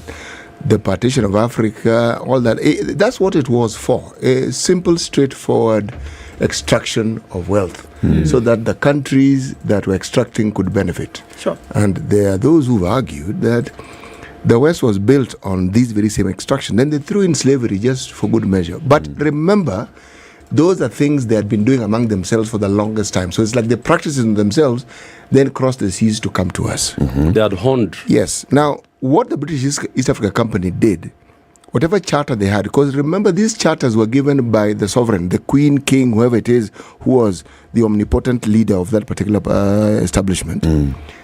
They then handed over this charter to the government, the British government. Now, just like we sometimes hear of government settlement schemes, Kenya was a settlement scheme. It was. It was. So, if you wanted to move away from Britain, you were brought here. Now, there are those who argue among the nobility, those among the nobility whom nobody wanted, they were a bit of an embarrassment to everybody. You found places to take them. Yeah. Just like Australia was a penal colony. Really hardened criminals who could not change no matter what you poured on them or whatever you gave them. Down Australia. And some also America. All I'm saying is, at that particular point in time, that was how that particular world operated. Okay. Now, according to Cyprian's assertions, the 17 years Jomo Kenyatta spent in the UK, he's implying that Jomo Kenyatta was being indoctrinated, so that when he came back, he was a puppet of that particular system. Okay? I'm not implying, I'm saying it. Okay. So then I think, so from there, are we essentially saying that today, in current day Kenya and many other states that then were formed after colonization, that the problems that Kenya seeks today, and look across board, whether you're looking at issues of governance, whether you're looking at issues of development and policy, whether you're looking, across board, that Kenya continues to suffer in the manner in which she does because of the shackles of colonialism? Exactly, because the system was unbroken. Muga has just said it was a business.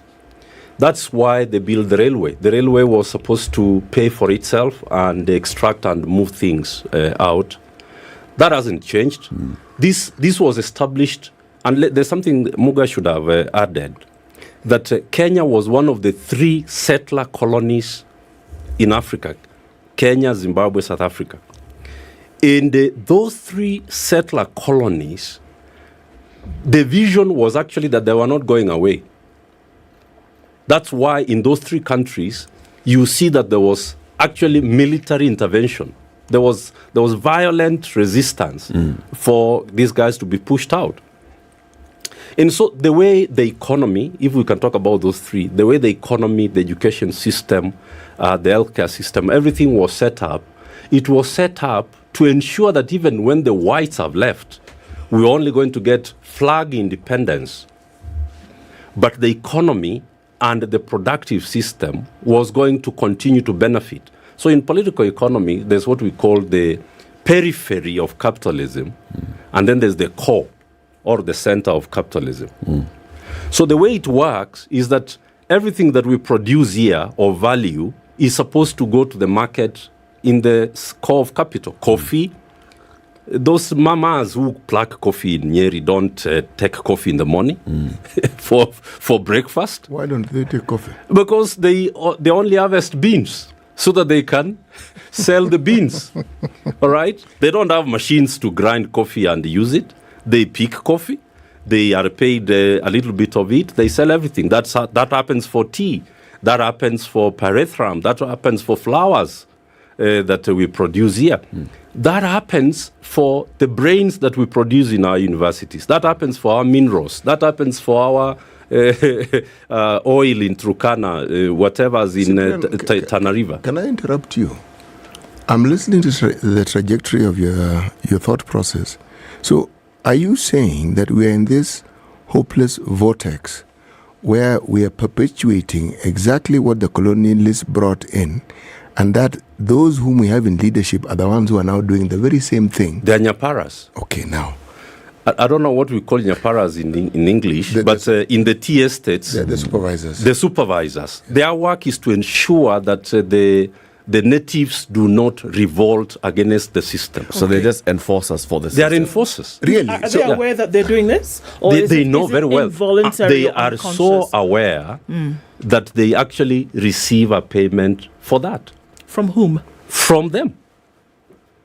From the owners of the system. From the plantation owner. Yes, from the plantation owner. Okay, so let me say this plainly so that we're all on the same page.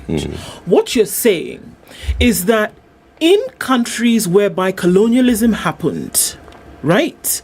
And then these countries then gained flag independence. We also understand that in a lot of countries there was colonialism and then there was complete assimilation, right? Like the French. Like the French, especially. The French, okay? Yeah. Right, and so some colonies obviously did not have that, but some did. So when they gained what you're calling flag independence now, essentially they left, quote unquote. A lot of it remained behind.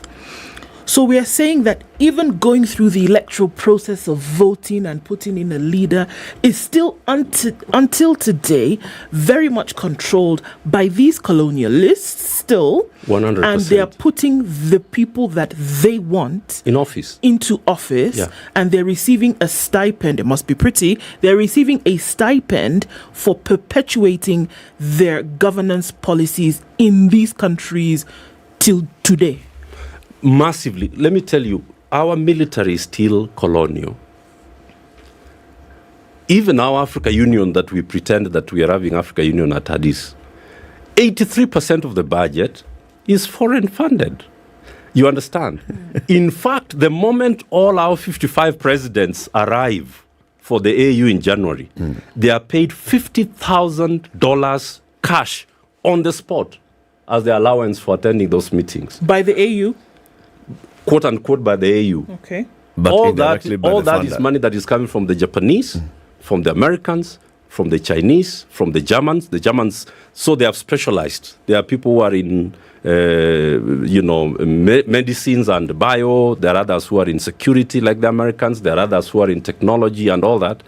So this has been divided. We have not even started to decolonize this country at all. Cyprian, where's the problem if the presidents receive $50,000 for a meeting? It's called per diem.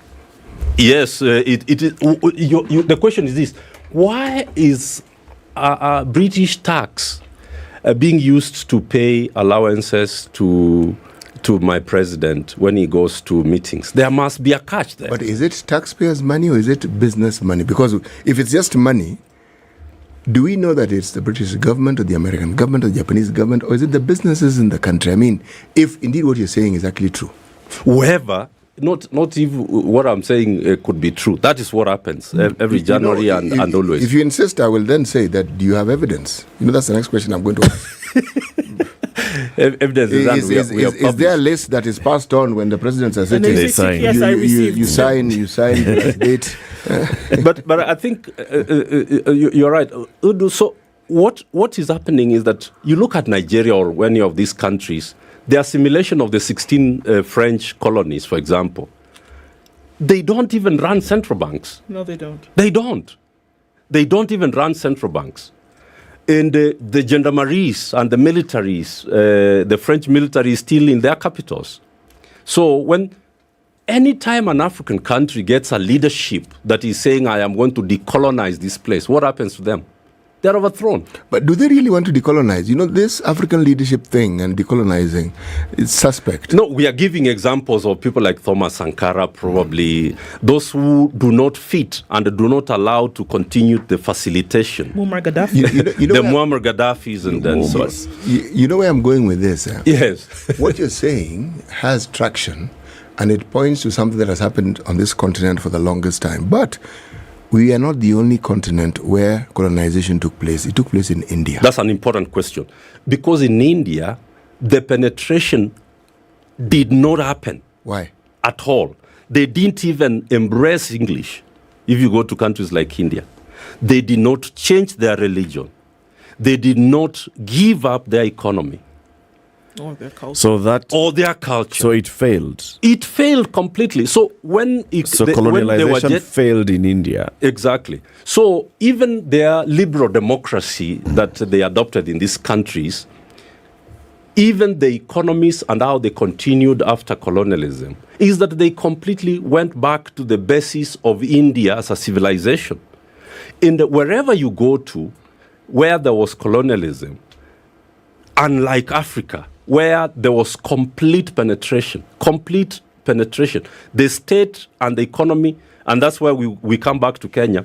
We say that Kenya is a railway state and a railway economy, because the way the railway was built, everything in terms of education, healthcare, all the provincial hospitals, the national schools, whether you're talking about Maseno, you're talking about Alliance, Mangu, whichever, all of them are on the railway.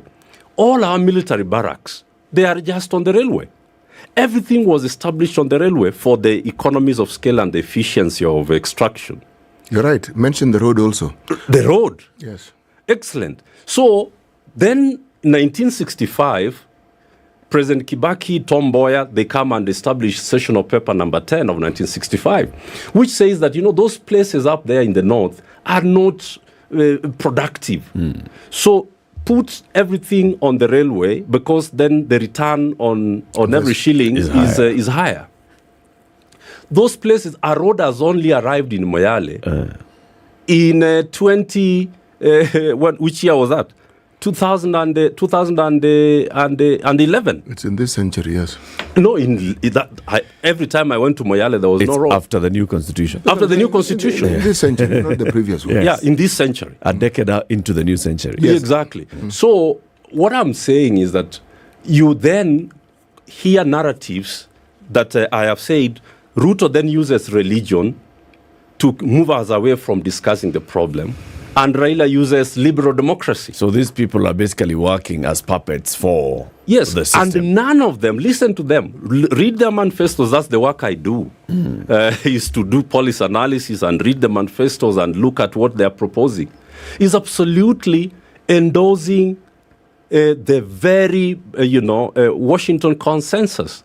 Nothing changes in anything that they propose. So this one keeps us glued on elections and the liberal democracy as it is. This one tells us we should be very God-fearing, we should even pray for rain and everything else. And we never get down to say, did we even deconstruct the colonial state? Did we decolonize? Let's take a break. What do we now need to do going forward? Let's take a break. It's 26 minutes to 8. Cyprian Nyamwamu is the director of Future of Kenya Foundation. He's here. He's telling us, people. Our problem is not Ruto must go, Raila must come, Raila must go. It's not Uhuru, it's not Kibaki, it's not Moi, it's not even Jomo, it was not Jaramogi, it was not Tomboya. Our problem system established by the colonialists. I will tell him why we need to make this a minute break. You need to take a minute, and you know what? Taking a break has been proven to help improve your focus and your productivity, boosting your immune system and reducing stress levels. I'm feeling stressed right now thinking about some of these things. Minute Maid is a perfect drink to help you take a break from your busy day and re-energize your body and mind, whether you're working from home, running errands, or simply need a moment to yourself. Minute Maid is the ideal way to give yourself a boost and enjoy a moment of calm. Are you stuck in traffic? Let's find out where, and let's find out how you can get out of that mess.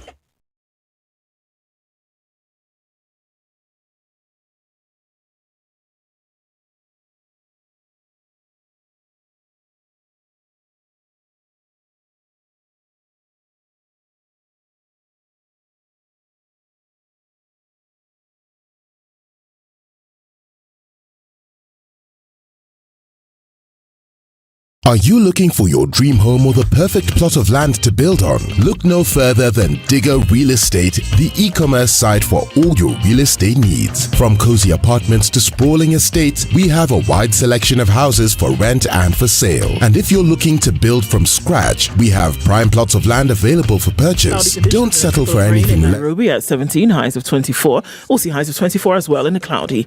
And Nakuru at 14. It's 15 and cloudy in Nyeri. After the sprinkle, highs of 25. And we'll see highs of 23 in a cloudy Eldoret at 12. It's cloudy at 25 in Mombasa, highs of 31. And Malindi will see highs of 31 as well. 19 and sunny in Kisumu, highs of 28. While Kakamega will see highs of 26. In Kampala, it's 17 and sunny, highs of 26, and we'll see highs of 30 in a cloudy Dar es Salaam at 24. 14 and sunny in Johannesburg, highs of 26, and we'll see highs of 33 in a cloudy Lagos at 24. It's 23 and mostly cloudy in Kinshasa, highs of 33 and lows of 24.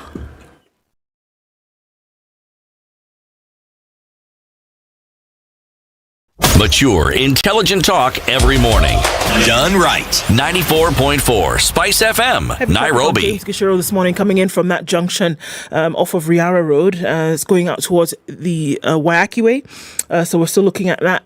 Gong Road, very, very heavy traffic. The Thika Superhighway is terrible. My goodness. It's bumper to bumper traffic. In some parts, it's not moving at all. Folks are saying use the service lanes, but you're going to get stuck as you get right there at that mouth between the Pangani Underpass and Muthaiga Square. It's heavy on Kiambu Road, and we're looking at traffic very heavy. Coming off United Nations Avenue on Limuru Road this morning. Coming out of Westlands, we see the same thing into the CBDs where most of the action is coming this morning. Jogo Road, heavy. Let's look at this other side, Komarok. Then going out towards Juja Road, we're looking at Kangundo Road, Manyanja Road, all touching on Outer Ring, which is heavy with traffic. Look at North Airport Road going out towards Outer Ring as well, and then onto the Eastern Bypass. We've got quite some traffic there. And then there's the Southern Bypass where there's no traffic, and it's saying, use me to get into the city. Take the advice. SpiceFM KE on Twitter. Talk to us through the morning. We want to keep things moving and stay safe while you do.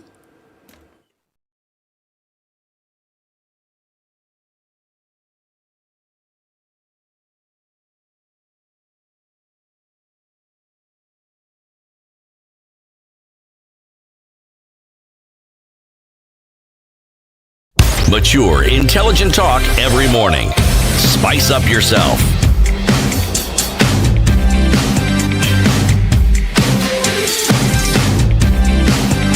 Mornings done right. 94.4 Spice FM, Nairobi. With the director of Future of Kenya Foundation, Cyprian Nyamamu, who says our problem lies deeper than just looking at our current political leaders. But then, what you are alleging here, Cyprian, is that all these have been indoctrinated, and maybe they've even been called at some point and given their brief and told, you shall go and this is what you shall do. But we participate in that process. We go into an election every 5 years. We then endorse. If you want to call these people the choice of the colonial master, then we endorse the choice of the colonial master and say that you have the authority to rule over us. Is that what you're saying? It is, but if you look at the elections that have been happening over the last 10 years in Africa, the truth is that Africans have walked out of those elections. Nigeria has just concluded an election where they had 95 million registered voters, and only 27 million participated in the election. The president, Tinubu, only got 8.8 million votes. Elect. The president-elect. There's a case that has been filed in court.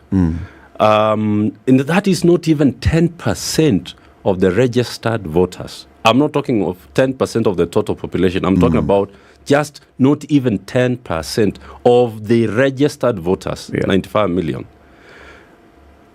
What is the statement? Here in Kenya, last year, it's just 7 months ago, 8.4 million registered voters refused to go to the booth and cast the ballot. What are they saying? Democracy, liberal democracy, does not produce the goods. So, if liberal democracy does not produce the goods, what then is going to produce the goods? And I want to suggest as follows, that between 1990 and 2007, those were 17 years, probably more, those were 17 years where there was a tripartite that was actually setting the agenda, decolonizing and moving the country forward. That tripartite alliance collapsed. So the tripartite alliance had the secular civil society on the one hand, there was the religious civil society on the other, and then there was the progressive political opposition. When these three forces came together, they always set the agenda for political, economic, and social progress, peace and prosperity. That is the alliance that collapsed. That alliance was capable of mobilizing Kenyans in every village. And if you look at Kenya since 2007, after the ICC and all that transpired, there hasn't been any structured political or civic education. So Kenyans... Was that alliance moving us away from that colonial system? Was that alliance speaking the way you're speaking today and saying our problem is we need to deconstruct that system? Or was that alliance saying we need to remove the current leadership, bring in a new constitution, but still the structure, the mainframe of the system? That alliance was not, it didn't become as radical and revolutionary as you would have wanted, but it was the nursery. It was the nascent nursery where people were starting to say that we need to reform. At least the word was reform. We need to reform our education system. We need to reform our governance system. We need to reform our economic policy. We need to deal with the corruption. It is the alliance that said we need devolution. It was pushing all these things. It was saying we cannot take on the system head on because we don't have the capability and the resources. But what we do is let us devolve, for example, so that the counties become the engine of economic transformation. That alliance, which Kibaki was a member of, said we need to wean ourselves off borrowing and debt. Because if we do not, then we are actually going to be recolonized, except that this time round we are the ones who shall have taken ourselves to the slave driver. So that alliance was a reformist. It was not revolutionary, but it was taking us there. If I'm to buy everything that you've told us, right, look at then what happened. The people, the ordinary mwananchi in Kenya, from the 30s into the 40s, into the 50s, starts pushing and rising against the system. And like you've told us, then the owners of the system actually pick up some people and they go and take them to the UK and they work with them here and they make sure that those are the ones that take over this new conversation. Basically take over the resistance by the people. I'd put it to you, this alliance that you're calling here the tripartite, the religious civil society, the secular civil society, and an organized opposition was the same kind of thing. It was Nyaparas who had been overtaken or taken over by the system to take over the clamor by the ordinary Kenyan to change the system. Why am I saying that? These civil society organizations were heavily funded by the owners of the system, and you will not deny that. These civil society organizations are the ones who also got into positions of authority, into government, and into public service. And that's why nowadays we ask ourselves, what happened to our previous reformists? Yes. They're in government. They were taken over. They were the nyaparas of the system. Let me respond in the following fashion. When Kibaki came to power in 2002, December, riding on the forces that I have named the Tripartite Alliance, the first thing that Kibaki did was to look east. That looking east is partly why we were able to get ourselves out of the economic morass that had been existing. It is the reason Kibaki was able to revive the economy. It is the reason we were able to do some infrastructure. It is the reason we actually funded our budget 80%. It is the reason we actually became a global icon. Even the late Hugo Chavez was actually quoting Kibaki and Kenya in the United Nations Assembly. In terms of our country that was so dependent on foreign aid, within the period of 6 years, managed to pull itself to a position where it could be able to raise local revenue, balance its budget, and fund a lot of development programs. Even if we were getting funding from the East, it was concessional funding, it was funding that allows you to build things. The problem with the West, and I see David Ndii, who was part of us, but who is a dyed-in-the-wool, really Washington consensus believer and evangelist. You can see that we have abandoned the East and gone back to the West again to restart that engagement, which is, within 5 years, I can tell you, is going to completely cripple this country. We don't have policy space to innovate. We do not have ability to shape alternatives and strategy, and it's going to be very problematic. So my response to you is this. The reformist veneer, can I call it, or the emblem we used of reform, had a lot of radicals within it. And the policy choices that were made by that generation of leadership was actually creating the steps towards creating an economy and a political system in East Africa that was going to become, the shining light for a lot of African countries. We've since abandoned that. And after 2007, things have only been going now south, in my view. When you talk of colonialism, you're essentially talking about spheres of influence. Yes. Now, would you agree with me that America was a colony of Britain? Yes, it was. I was waiting for you to say it wasn't, but clearly it was. Now, we know what they did. There, yes. Yes, we know the fight for independence. Now, would you then say that, given the shackles that you speak of, that colonialists dig deep into the very, very sinews of nations and keep a stranglehold, would you then say that Britain still has a stranglehold on America, and that everything we see America doing because of that colonial past? There's a reason why I'm going with this one here. I'm taking it to the Commonwealth. Okay, countries that are part of the Commonwealth, some still recognize the Queen as a sovereign leader. But what I'm pointing to is how they have grown and developed. Would you say that these economies, as you see them, that the colonial mentality or the colonial struggle that you speak of disadvantaged them? And if it didn't, what did they do, the people who rose up as leaders? My argument is, I come back to Africa, I look at Botswana, a protectorate. Botswana doesn't have the same problems as we do. I look at America now as a superpower after the Second World War, and I'm looking at this few of influence in the Philippines, in Southern Korea, in Japan, and I look at these economies.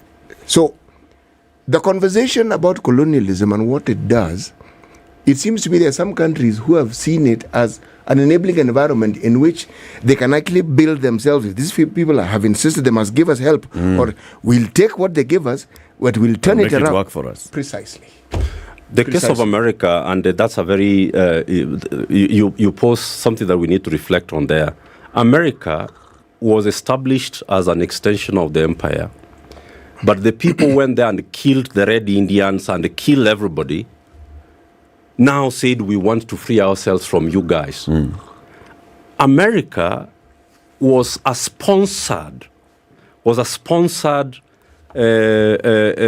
force, political entity. And what happened is that these were Saxons. It was a settler colony. It was a settler colony, yes. But it is not the Red Indians who were fighting for independence from Britain. It was the very Saxons. It was the very Saxons, like Smith in Zimbabwe, who were like Smith was saying the same thing. I want to now free myself from you, Britain. Even if you are the one who sent me here, I now want to free myself from you. I no longer want to be answerable. I no longer want to be answerable to you. That's exactly what America did. So these Saxons, Anglo-Saxons who had gone over there, killed everybody with the diseases and the military power, occupied those territories, now claimed that this is their land and they want to free themselves from their sponsor. That's exactly what happened. And Australia? Exactly for Australia. You kill the Aborigines and everybody else there in Canada and all these places. Then you say, I want to free myself from you and establish myself as an independent power. Let me just finish that thought. It is not the same case for us or India. You have to differentiate those colonies. How different are they, Cyprian? Fundamental. Because what happened to the case, these were Anglo-Saxons who had gone to America, killed the people there with whose support? With their mother's support. Go to Argentina. Who went to Argentina and killed the people in Argentina? It was the Spanish. Then the Spanish established a political community and continue to relate with Spain, now not as a colony, but as an independent economy and political system. That is not the same case with Kenya. So I think you need to see that for what it is. That the settler colonies were not taken over at independence by the original people, if I can call them that. It is not the natives that took over. It was the Spanish now having a name called Argentina. It was the British and the English calling themselves, and the Irish calling themselves now Americans. They are not Americans. These are Europeans, Anglo-Saxons who are out there now saying, no, look, listen, we are not part of you. We are independent. But coming back to Kenya so that we conclude, because we have to tell ourselves, what then do we need to do to really move forward? In that article, I propose three things. First is that we must use our education system. We must use religion. For example, we must use our liberal democracy to start the deconstruction of the state.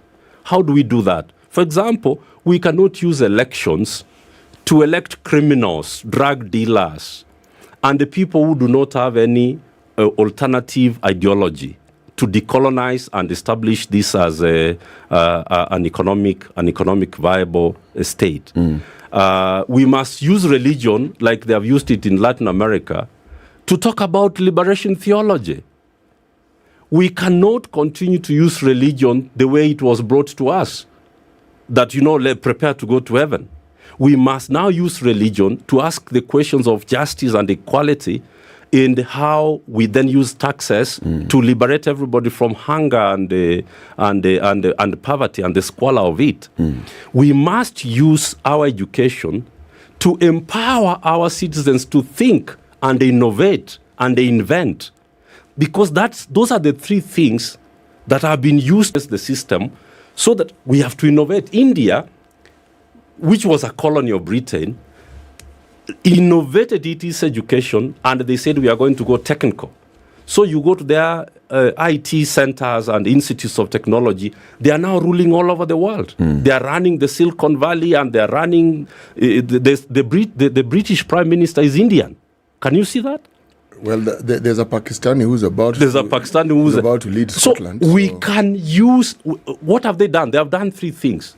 They have innovated their liberal democracy and ensured that the people who get to office using elections and everything else are honest, competent people.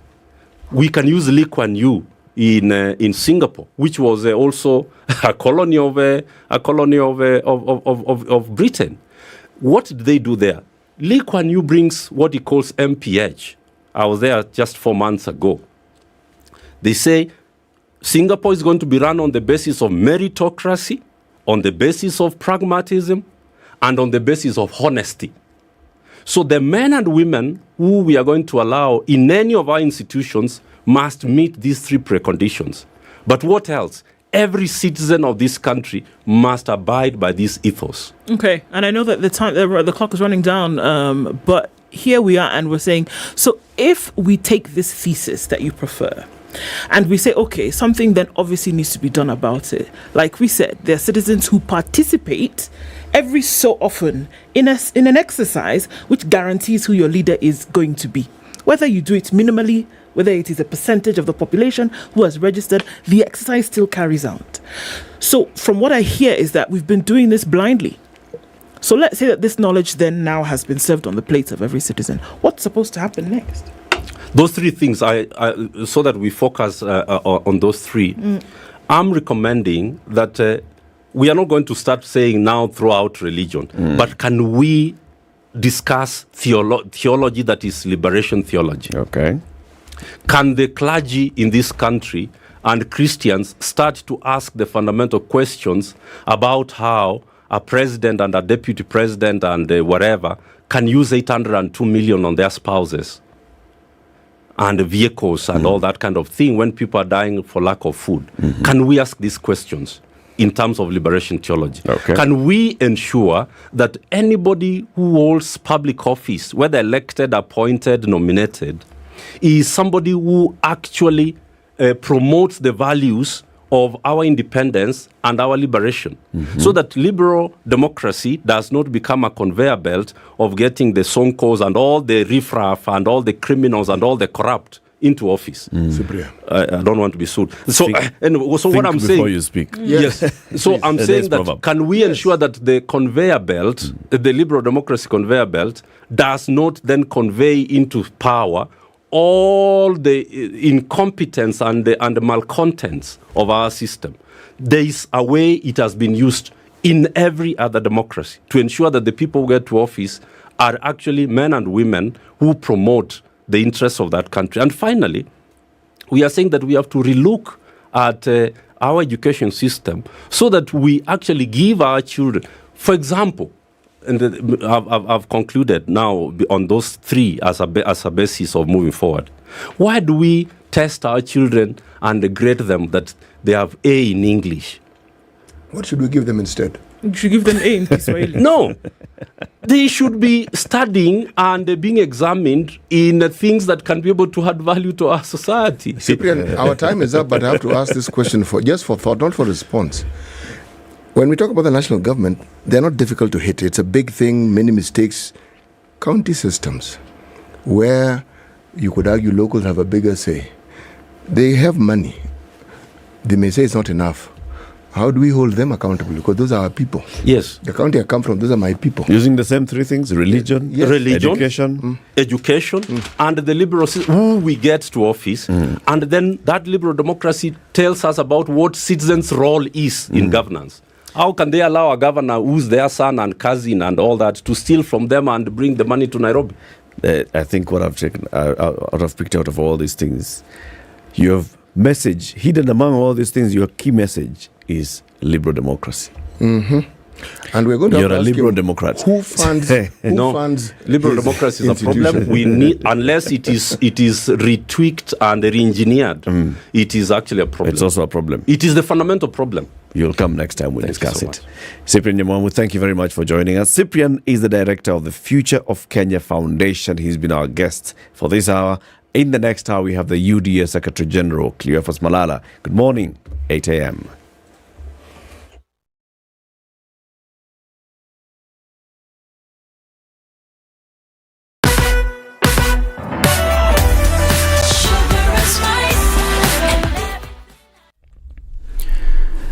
morning, this is Newswire. I'm Dennis Aseto. The ongoing rains being experienced across the country will continue for the next 7 days. The Kenya Meteorological Department says isolated storms are being experienced over some areas, including parts of the highlands east and west of the Rift Valley, the Lake Victoria Basin, the south and central Rift Valley, the southeastern lowlands, northwestern and northeastern Kenya. Rainfall intensity across the country will range from less than 10 millimeters and more than 120 millimeters. Nairobi, Meru, Tharaka Nithi, Embu, Murang'a, Kiambu, Narok, Kajiado, Nandi, Uasin Gishu, Kericho, Homa Bay, Kisumu, Kisii, Migori and Vihiga are among counties expected to receive more than 120 millimeters of rainfall. On temperature review, chilly nights are expected in parts of Rift Valley with temperatures likely to be below 10 degrees. Daytime temperatures are expected to range from 21 degrees Celsius to 37 degrees Celsius in most parts of the country. The Meteorological Department noted that there was an increase in rainfall amounts across the country in the last 2 weeks during the month of March. This as we continue to urge all motorists and all road users to be careful during these wet and rainy days. Now, the National Steering Committee on Drought Response has raised 1 billion shillings for drought mitigation as it targets 1 million Kenyans in the latest phase of food distribution. The committee, under the Wakenya Lindane campaign, will this week distribute food in Garissa, Nyeri, Taita, Taveta, Narok, Marsabit, Meru, Baringo, Kwale and Makueni counties. The food will be distributed to 48,560 households, targeting 290,000 Kenyans.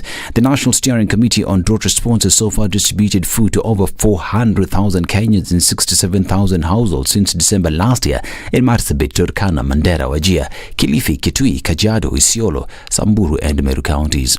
Now, Kenya's Ministry of Health has launched a satellite blood bank center in Mandera County.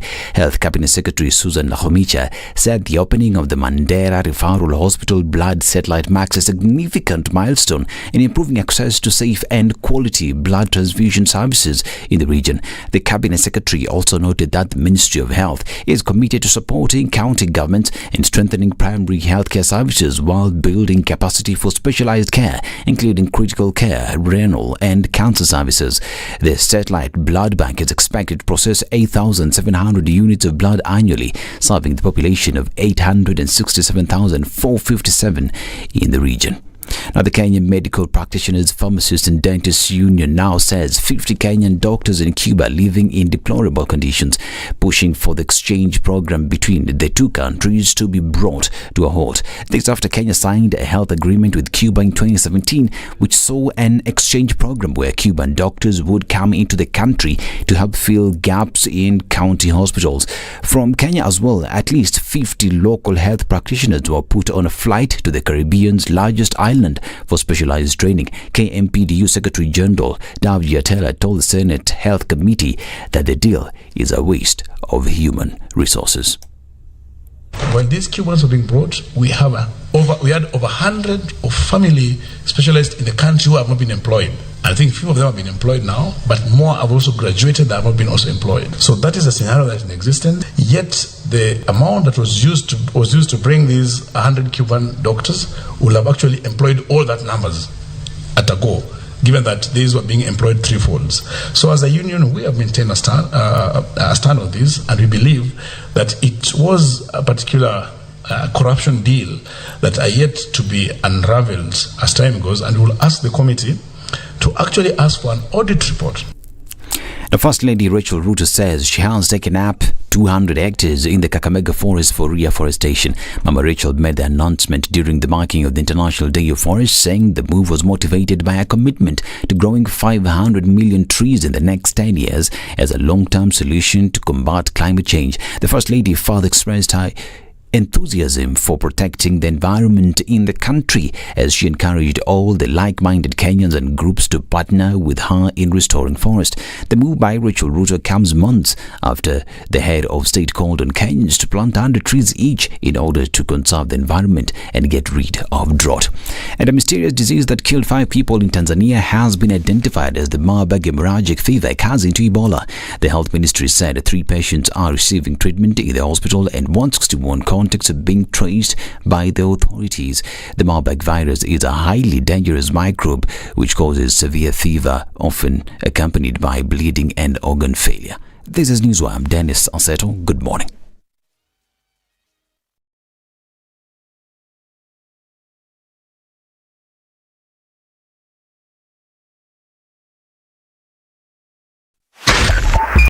102.5 Spice FM. Kisumu. Look a little bit better on the Thika Superhighway this morning, coming into the CBD. It's where all roads lead to this morning. Heavy coming out of Westlands, and we're looking at the same thing on James Gishuru, leading out towards Waiakiwe. Into the CBD from Gong Road. Also heavy on Langata Road, coming into the city. Juja Road, then out towards Muranga Road. Jogo Road was heavy in the morning. It still is now. It's bumper to bumper on Landis heading through towards Haile Selassie at Kamkunji at the roundabout. So in traffic hour proper, so we're looking at now, probably will be there for some time. Where are you stuck this morning? Talk to us on SpiceFM KE on Twitter. Let's keep things moving.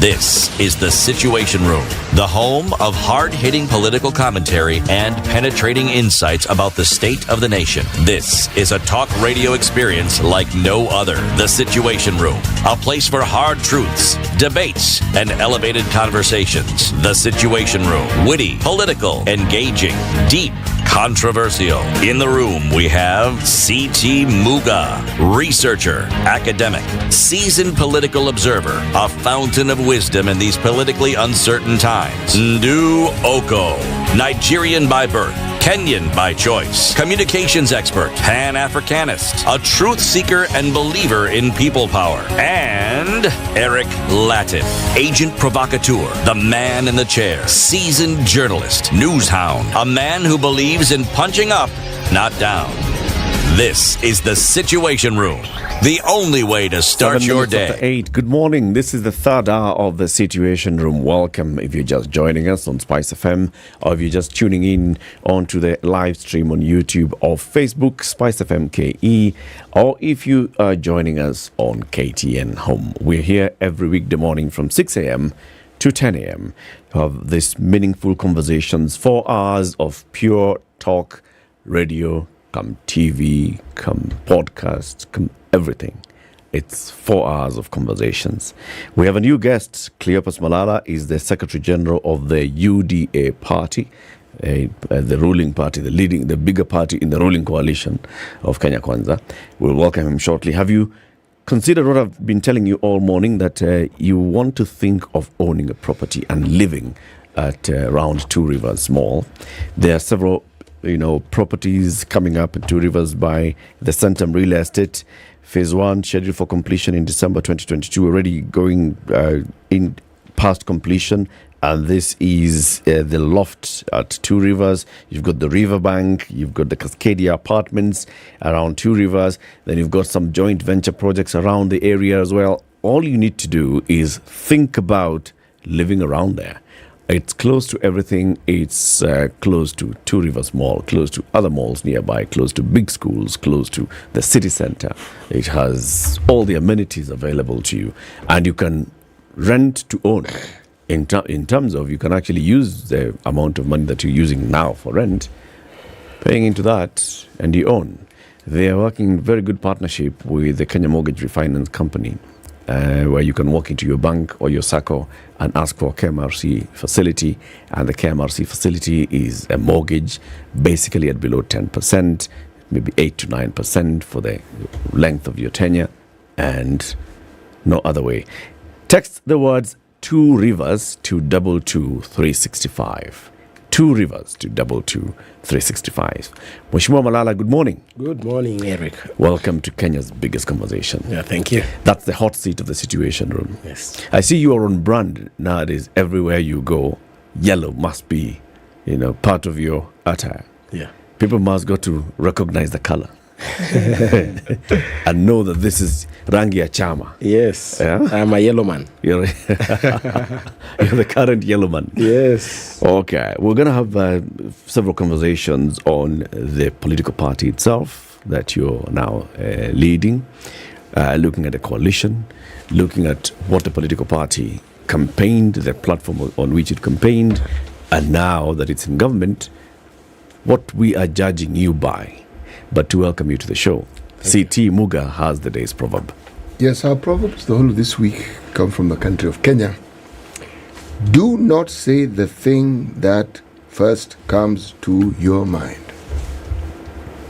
Do not say the thing that first comes to your mind, or do not say first that thing which comes to your mind. Do not say first that thing which comes to your mind. No, do not say that the thing which comes to your mind first. Don't say it. Punctuation here. Indeed. Cleophas, when you hear that proverb, it's a Kenyan proverb. What's your interpretation of it? My interpretation is that when you are conceiving an idea, you need to give it a thought process. When you are workshopping an idea, you need to ensure that you deliberate on it deeply and consider the outcome of whatever you're going to disseminate from the thought process. And we've seen most of my colleagues in the field that I am, in the political scenario, they speak before thinking, or they think and speak immediately. You need to think, rethink, reevaluate whatever you want to say, and then you speak. Yesterday, I was a sad man when I saw the leaders who we supposed to call responsible in this country, knowing that we are undergoing a very hard economic time in our country, calling for a presser only to issue statements that are going to make our economy go into the trenches. Remember, they said that we should start resisting certain companies. The Azimio leaders said that we should start resisting Safaricom, KCB, Radio Africa. That is very insensitive for companies which are existing in an already hard economy. You know very well that Safaricom is among the biggest employers of Kenyans. You know very well that KCB is our biggest banking institution. It is very unfortunate for a person who is on the streets claiming that he wants to liberate Kenyans from these shackles of economic imprisonment that we've had for a very long time, going against what he believes in. Because closing up Safaricom is not helping the economy of Kenya. Closing up Kenya Commercial Bank is not going to reduce the cost of living in Kenya. And therefore, leaders in this country must start thinking, then rethinking, then reevaluating themselves before they speak. It was quite an unfortunate statement from a leader of the second largest coalition in the country. He went to an extent of even saying that we should resist certain media houses where the independence of the media, if media is being attacked. Today, they're attacking Radio Africa. Tomorrow, they'll be attacking KTN. The other day, you'll find that the independence of the media will be interfered with. And therefore, it is very important for people to be told. And it's quite unfortunate that the same person who is telling us to resist a certain media house, the same person was really helped during campaigns with the media. In fact, the media is the one which helped him to be where he is right now. He is the only candidate in this country whose tallying center was hosted in a media house. And therefore, going 5 or 6 months down the line, starting to attack media just because they have not captured his desired aspirations or whatever in their platform, it was quite unfortunate for such utterances to come from a leader who has been a respected leader in this country. We ask him to withdraw such sentiments. We want to grow this economy. We want to grow this country. We are saying that we are willing to talk to each other. We are willing to exchange ideas. We were expecting recently when they said that they are going to march to State House to deliver a petition. We were eager to know the details of the petition. We also wanted to sip from their cup of wisdom. We wanted to know what is this plan that they have or they are suggesting to us to implement so that we can reduce the cost of living. So you were ready to meet them on Monday? We were ready to hear and engage them, and the president was very clear on this matter. What did he say? That he's ready to engage with any Kenyan who is willing to help the government sort out the quagmire that we're experiencing at the moment. Was that a change of tune by the president? No, it's not a change of tune, but he insisted that we shall only do this in the precincts of the Constitution, within the boundaries of our Constitution, because we have the Constitution has provided platforms to engage. One, we can engage through the legislative arm. We can bring motions, we can bring bills that are going to change the legislation that govern us. Second, you can propose policies that you think as a Kenyan citizen that, come on, if we change this policy, then the cost of living can come down. Third, we have public participation platforms. You can bring your views in the public participation platforms. Fourth, you are a leader just like any other leaders in this country, even if you are not elected. We have places, the democratic space of Kenya has been widened right now. You can speak out your idea, even in those political rallies, peaceful political rallies. You can speak up your ideas. We have the most powerful instruments of communication right now. The media. You can come to SpiceFM in the morning, air out your ideas on how you want to change Kenya. Okay. We are willing to listen. They have held over 10 rallies so far across the country. And in all those places that they've gone to, Mombasa, they've gone to Kakamega, they've gone to Kisii, in all these places that they've gone to, the Azimio leadership, they have been reading a statement and saying, this is what we are engaging with the people. What we are holding here is a public engagement forum. We are engaging with the people, and these are the issues that we think ought to be addressed by the government. What has the response from the government been? Every time they hold those rallies, what has the response from the government been? What we are saying is, we already know and we've already identified the problem that is bedeviling this country. Okay. What we want is for them to tell us what is the plan. You are saying, yes, there is a high cost of living. So what are you suggesting? What measures, what specific measures are you telling us to do? Just saying that the price of unga is at 230 and you end at that, and you say you want it to drop down to 100, and you're not telling us how you're going to walk down that terrain, you're not being a solution provider. We are supposed to be solution providers. And the president is being advised by so many people. He's a listening president, and there are some of specific programs that he has tried to introduce to ensure that he brings down the cost of living. One, he has reorganized the subsidy regime. You know very well, we had a regime whereby we were using almost 8 billion per month to subsidize on unga only. 8 billion per month, that is not a sustainable way of dealing with such a crisis. You know very well that in the previous regime, we only had 1 million farmers registered on the digital platform. In a record of 6 months, our administration has been able to register 5 million farmers on a digital platform. This is the first time we are going to distribute fertilizer on a digital platform. This is just to ensure that all the farmers, all the active farmers in Kenya get the subsidized fertilizer. We got into this administration when the price of fertilizer was 7,500. Now, our administration has been able to put mechanisms to subsidize. You do not subsidize the end product. You subsidize the production bit of it. We have been able to subsidize fertilizer from 7,500 to 3,500. And therefore, we have intentions to ensure that whatever farm inputs that we are using at this time, the cost of production goes down. Are you willing to listen to other ideas? We are willing to listen to other ideas, but in a modest way, in a structured manner. Have you created that structure? It is upon those people who want to bring the ideas on the table to suggest and say, we want to have a round table meeting. You remember when they were pushing for the BBI, they provided platforms whereby Kenyans had dialogue. Even those who had divergent views, we went to Bomas.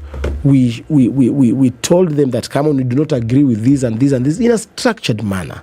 We did not go on the streets opposing BBI.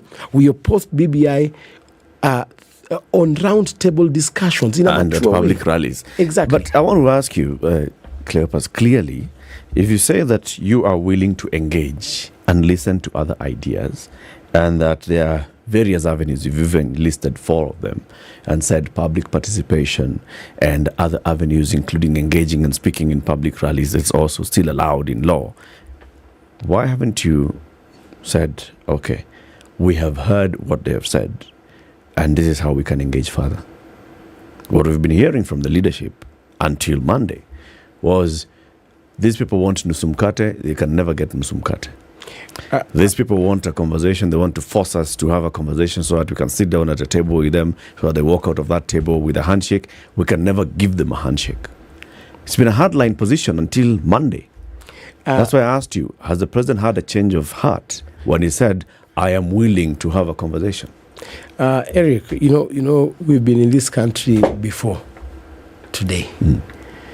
Year in, year out, in every electioneering season, we've seen the same tactics applying. Somebody, we go into an election, somebody loses an election, and then decides, now let me do maandamano so that I can get into government. You remember in 2007, the same person who is doing maandamano right now did maandamano, and he got a nusu mkeka. 2013, 2017, the same person used the same gimmicks to get into a handshake administration. We are saying that, we need to uphold our constitution. Our constitution provides that. We go into an electioneering year, and the person who wins an election becomes the president. And we also are proposing, and the president was very clear, he's coming up with a legislation that is going to parliament to ensure that we provide and legitimize the office of the leader of opposition. We appreciate that in a democracy like Kenya, you cannot have the government side only. We must institutionalize the office of the leader of opposition, so that whatever the leader of opposition thinks, or whatever platforms he would maybe suggest to the president, he can have it a structured engagement with the president when he has an institution called. So until the then, until the government brings a bill to parliament and it is debated and goes through the motions, and it then is approved and it creates this office, there's no way that you can engage. But we are not making these laws. Because I'm asking a specific question. We are making these laws for prosperity. It's okay. I'm asking a specific question. Laws equate to prosperity. They're just laws.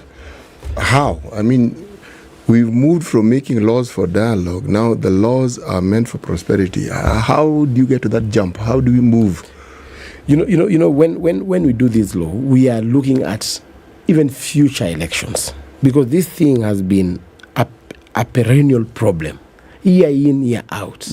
You go into an election, somebody opposes, and you see we do not have a structured opposition. Somebody feels that I am completely outside the leadership of a country. And that's what you are saying. We are now setting up a law that is going to institutionalize the leader of opposition's office, so that even if you lost election, you've not lost it all. But is that not the very thing because which now the BBI proposed and was opposed vehemently? You see, the manner in which BBI was introducing it was that they wanted us to go into a referendum which was going to use billions and billions and billions of shillings. Okay. Was it that they were introducing it, or who was introducing it? That was the problem. Not necessarily. You see, we did not disagree with the BBI entirely in totality. Okay. We disagreed on certain aspects. Independence of the judiciary, independence of the police force. We were raising issues on certain issues. We were not just saying that the entire BBI was wrong. Okay. What we were disagreeing was, is this the correct route to use? Is this the correct timing for the nation? We said that, come on, yes, we can change these laws, but this is not the correct timing. So we were not just opposing the document because of the person who had brought it on the dialogue platform. Okay. What we were suggesting was, we wanted it to go through the right channel, and we wanted issues isolated, because there are certain issues that had been encapsulated in that bill that wanted to take advantage of these other ones that are good. So they killed the entire bill, not because we had disagreed with every aspect of the bill. It was because people wanted to pass BBI as a block, an amendment as a block. As a block, and you were not okay. So in the same vein, in the same light, and as honestly as you would be willing and able to, why do you think, truthfully, that the Azimio team, Raila Odinga, why do you think they are doing this at this time? In as much as possible, that it is for you to remove the dressings of politics, why do you think he's actually doing this? And regardless of the noise that is coming, regardless of the urgings that are being made, why do you think he's insistent on this and in the manner in which he is? Raila Odinga is a typical opposition leader. Raila Odinga is doing what he's best at, opposing, because he has been doing this since time immemorial. And if you want to know that whatever Raila is advancing is not a genuine cause, ask yourself, Raila was part of the previous administration. There is a time when unga was at 230 shillings. Why didn't Raila demonstrate or picket when unga was at 230 shillings? Now unga is trading at around 180 to 190 shillings. Why is Raila demonstrating when unga has drastically dropped? Raila Odinga knows very well that even the subsidy, the removal of subsidy, was not removed by this administration. They used the subsidy as a campaign tool. Immediately they lost, and just before the president was sworn in, their CS Munya is the one who removed the subsidy, because they were using it as a political tool. And therefore we are saying that Raila is not genuine in this cause. Raila is now pushing for the opening of the servers. Now, even if you want the servers to be opened, is it the mandate of the president to open the servers? It's definitely not. Raila is now pushing for reduction of the cost of living in Kenya. You know very well that we have an economic crunch globally. This is not a problem bedeviling Kenya only. Okay. This is a problem bedeviling even stable economies like the United States of America, like UK. And therefore, when you unreasonably come and say you want us to sort out the issue of the economy overnight, those are unrealistic demands. Raila is saying he wants the school fees, the university school fees, to be reduced. We know that yes, in as much as we want the university school fees to be reduced, but there are certain ways in which a government can engage with partners to ensure that the university fees is reduced. Kenya, we are just in a normal setup of a family. Like you, if you are in a family setup, you have got all those desires of your heart. You want a good house, you want a good vehicle, you want your children to go to very good schools. But the reality is the amount of income that you have cannot sustain the desires of your heart. And therefore, we exist in the same setup. As a country, yes, we might want very good life, but do we have the income? So he's not being genuine. He's not being genuine at all. What do you think then Raila is after? Why do you think he's doing this? Which is what my original question was. His normal, that's why I say his normal gimmicks of wanting to threaten the government so that he can get into government and enjoy the tenure, yet he's not elected. Raila just wants to have an engagement with the president, an informal relationship with the president, so that he can continue enjoying what he used to enjoy during Handshake. It is wrong. It's against the democracy of our country. The democracy of our country and the constitution of our country envisaged. And Raila was a participant in the drafting of this constitution. It envisaged that, one, that we shall have a winner and a loser. Then why should we be going for elections? Then we should just be calling for nominations of candidates. Then they do a handshake pre-elections, and then we move on. Why do we go to elections if at all, we know after every elections, we shall be having the leader of opposition and the government But you're dining saying he does not want executive power. He wants a meeting with the president so that informally the president can recognize him and the role that he's playing as the leader of the minority. No, you know what? What's wrong with such a meeting? Let me tell you one thing. And nobody has stopped Raila from meeting William Ruto. Nobody has stopped him. Just a meeting. What we are against is we are victims of the opposition going to bed with government because nobody will check government. Uhuru Kenyatta had a very good plan for this country. When they took just a moment. Immediately after the handshake, you saw the guy got confused. Nobody was checking on him. Nobody was complaining. How was this confusion manifested, Mheshimiwa? Immediately, Raila got into a handshake. Mm-hmm. Who was confused now? Sorry. Uhuru Kenyatta. He got lost. Okay. He never implemented his agenda. Who was supposed to check him? Raila? If Raila was the leader of opposition. When you have opposition, then there are checks and balances in government. And that is what our constitution envisaged. But even then, we didn't have the office of the opposition enshrined in our constitution. Even then, didn't we? Did we?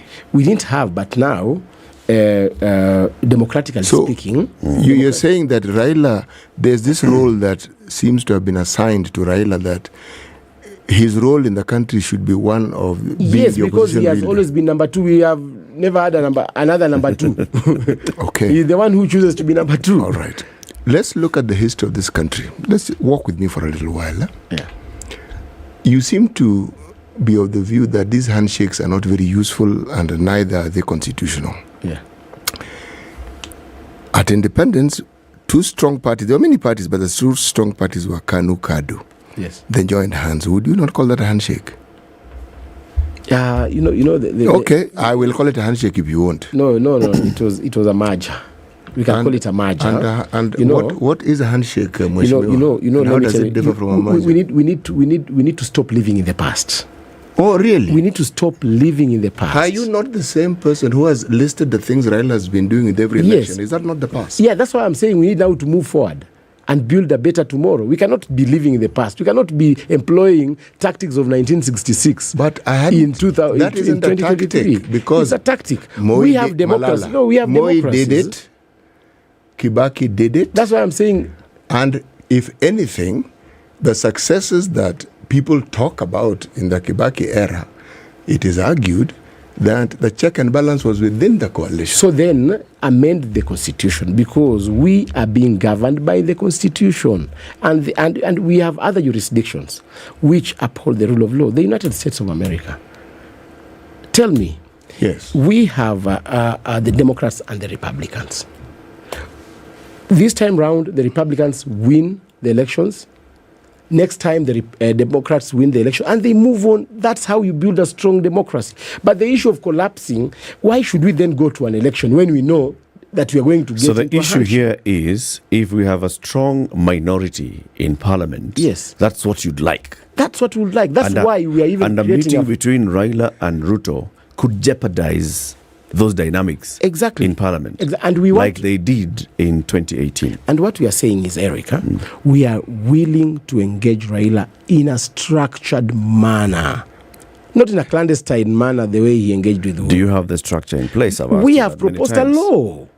We have proposed a law to establish the office of the opposition leader. so that we engage with him in a structured manner. Let's take a break. We'll continue shortly. Cleophas Malala is the Secretary General of the ruling United Democratic Alliance Party, which is, of course, the biggest party in the Kenya Kwanza coalition, which is the ruling coalition. Cleophas, whenever you're busy and you're running the party and you're running government affairs and speaking on behalf of the party and by extension on behalf of government, think about taking a break sometimes. And it's called a Minute Maid break. It is a Minute Maid break, and Minute Maid is offering you great flavors from orange to, pulpy orange specifically, to apple, to tropical, and says, you know what? The busyness of life can have you sometimes not even breathing and have you in a chokehold. So how about taking a minute and then focusing on nothing except that refreshment? It's an our moment with Minute Maid. This is the Situation Room, the only way to start your day. London Mulwa DJ Absolute. When the gang is together. Got the sugar, got the spice. Yorada. Yes. I have missed you like hot hamburgers. Eh? Like hot hamburgers. You know, bad boys give more money than you can count. Hey, bad boys give more money than you can count. If it's fun, it's funky, it's fresh, you're definitely going to catch it here. I don't know what you do every day from 11 a.m. to 3 o'clock, but if I were you, I'd tune in to Sugar and Spice only on 94.4 Spice FM, Nairobi. So if you say it's on, then it's on. Yeah. All right, cloudy conditions in parts of Nairobi. Highs of 24 today, and we'll see highs of 24 as well in Nakuru. It's sunny at 18 in Nyeri and cloudy at 15 in Eldoret, 28 and partly sunny in Mombasa. And we're looking at sunny conditions at 28 in Malindi. Kisumu is sunny at 20 and Kakamega is sunny at 18. Kampala sunny at 19 and Dar es Salaam sunny at 25. You guessed it, it's sunny at 15 in Johannesburg, cloudy in Lagos at 24 and 23 and cloudy in Kinshasa.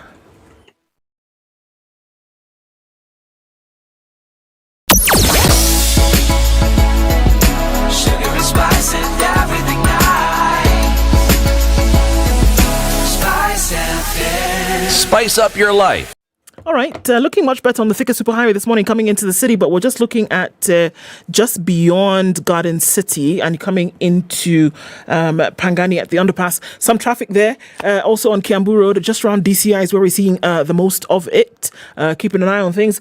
It's busy on Wayaki Way. There's Kuna and then going towards Lower Kabete and the Red Hill Link Road. There is bumper-to-bumper traffic. It's inbound there. We're also looking at it coming off James Gishoro, so pretty heavy there as well still. Still in traffic hour. What's going on where you are? We want to keep things moving this morning. Let us know where you might be stuck or you find a good route. SpiceFM, KE on Twitter.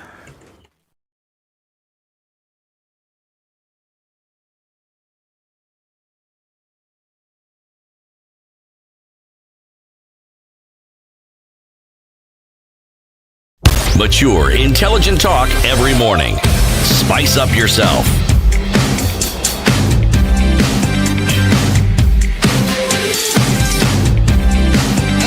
Mornings done right. 94.4 Spice FM, Nairobi. 3 minutes to 9. The conversation continues with the UDA Secretary General, Cleophas Malala, who's here with us in the studio. You're saying that what you need is a vibrant minority side. Let's call it opposition for purposes of the conversation. Eric, start with the structure first. Structure, no. Yes, Structure which is legislated. Mm-hmm. Yes, then the minority can fit into that particular box and be vibrant. Then a conversation can begin. Must a conversation happen for the minority to be vibrant? No, conversations are ongoing. People can converse in any platform. You can even chat on a WhatsApp group. That's still categorized under a conversation. But what we are saying, for purposes of now having a structured engagement with government, an engagement which is enshrined in legislation, it is important for us so that we do not subject our opposition leaders into going to demonstrations year in, year out, into going into maandamano and getting tear gases year in, year out. We want a place whereby we shall even be having forums for the leader of the opposition addressing Parliament annually. You know, and that is how we can build a democracy. Hold on, City. Yes. Cleopa, you are a leader in the minority in Senate. Yes. For 5 years. Yes. Okay? Yes. You are in the leadership of Senate minority. Did you need Raila to have an office for you to be able to do your job? You see, we are trying to cure the problem that we have. We realize that even if you have your legislators in Parliament and you have the leader of minority in Parliament and the real leader is in the streets, you've not solved the problem. So that affected your exactly functions. because sometimes you'll see Raila as the leader, the leader of minority then did not have a platform to engage, to even bring motions, to even bring legislations, to bring his ideas to be transacted in the House in a structured manner. Okay. So what we are saying is the person who goes to an election and loses, let him become the leader of opposition and be admitted in the structures that we have proposed. And those structures is not that we are proposing alone. We are bringing them to Parliament for debate so that they go through the stages of legislation, which include For first 5 reading, years, pre-publication scrutiny, I just want public us to get this participation, right. everything. For 5 years, Cleopa, after the handshake of 2018, the opposition leadership was not in the streets, right? Yes. Raila did not hold any demonstration against the government. Yes. There had been a conversation with the president, and they had come to an agreement that we are working for the prosperity of the country. That did not send him onto the streets. But you're saying that handshake then affected your work in Parliament, and I want to understand how did you were elected into the Senate through ANC, which was part of the alliance then, NASA alliance. You were in the leadership of the Senate. Yeah. You had your colleagues also in the National Assembly in the minority.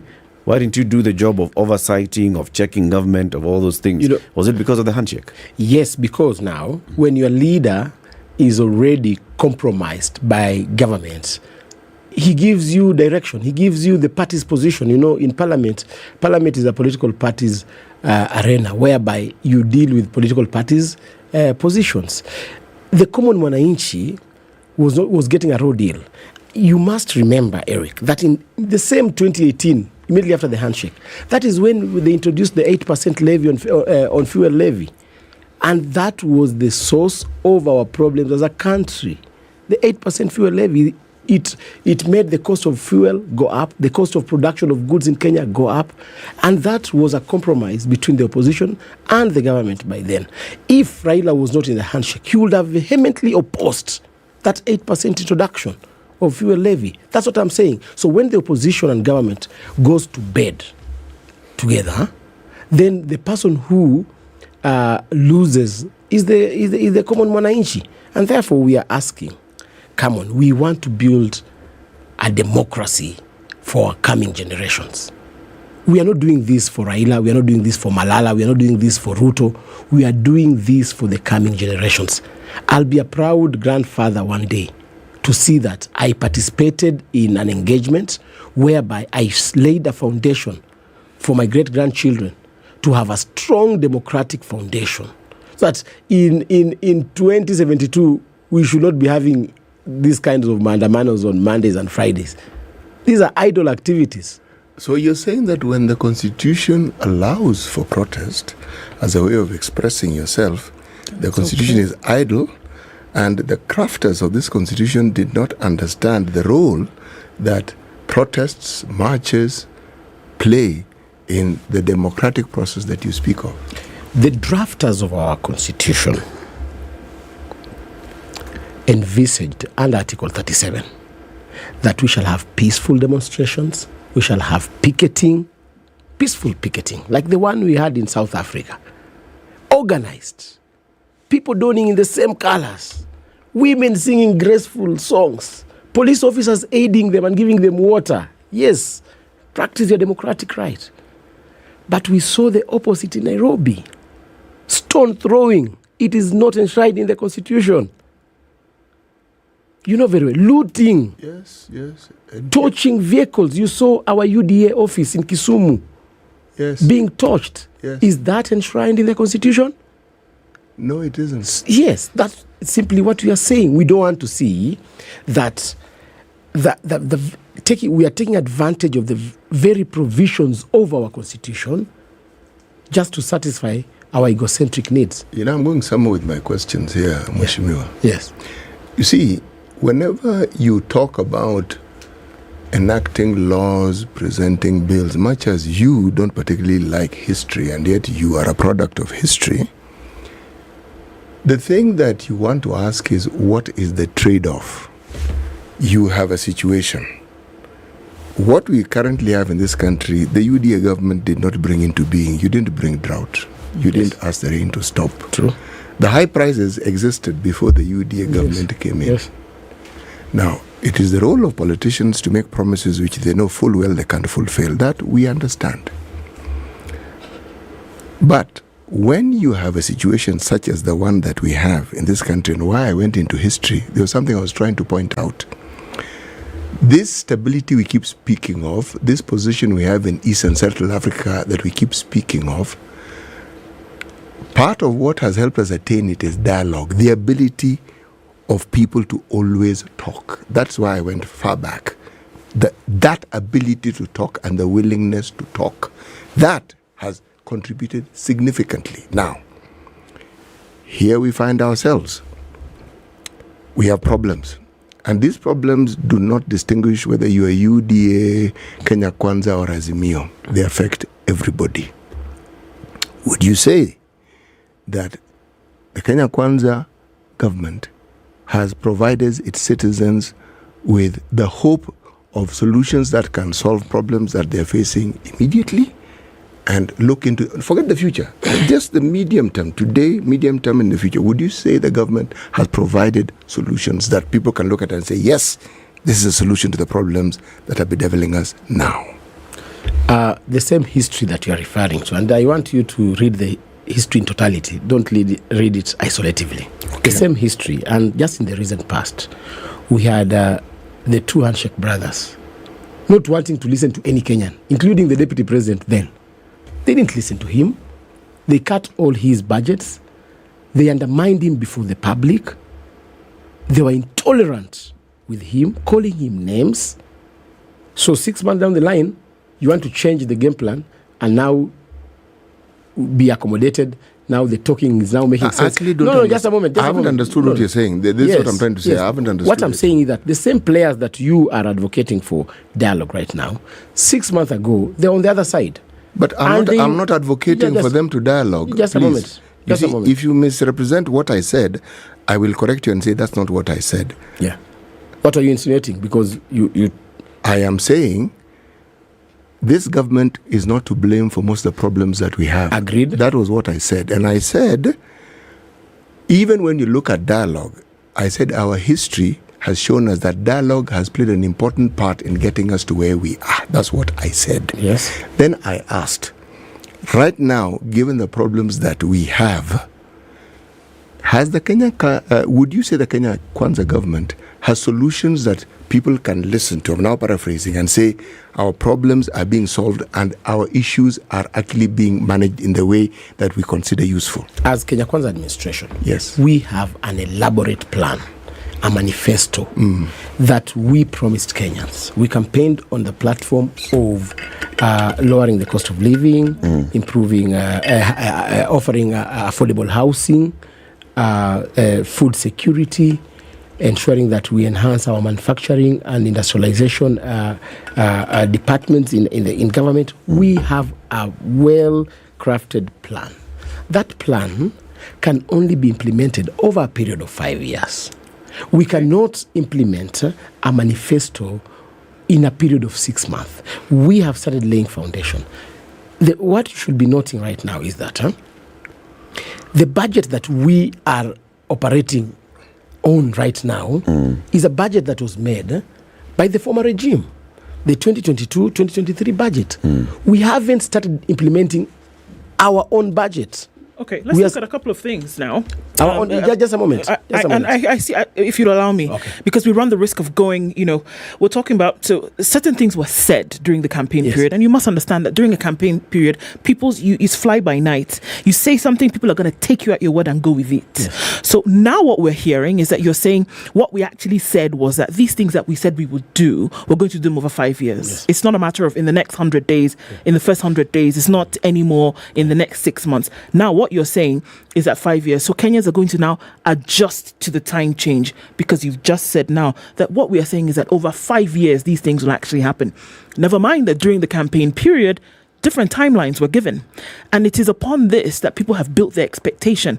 And now when that expectation is not fulfilled, what you then get is frustration.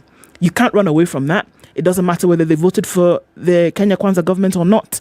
If you don't deliver on expectation, which you put out through a promise, people will get frustrated. That's number one. Number two, we talk about that the budget was made by the previous government. We're living in a different fiscal year from the time that a new government came into place. But we also heard that it's going to be a very lean government, that there was not going to be any overspending.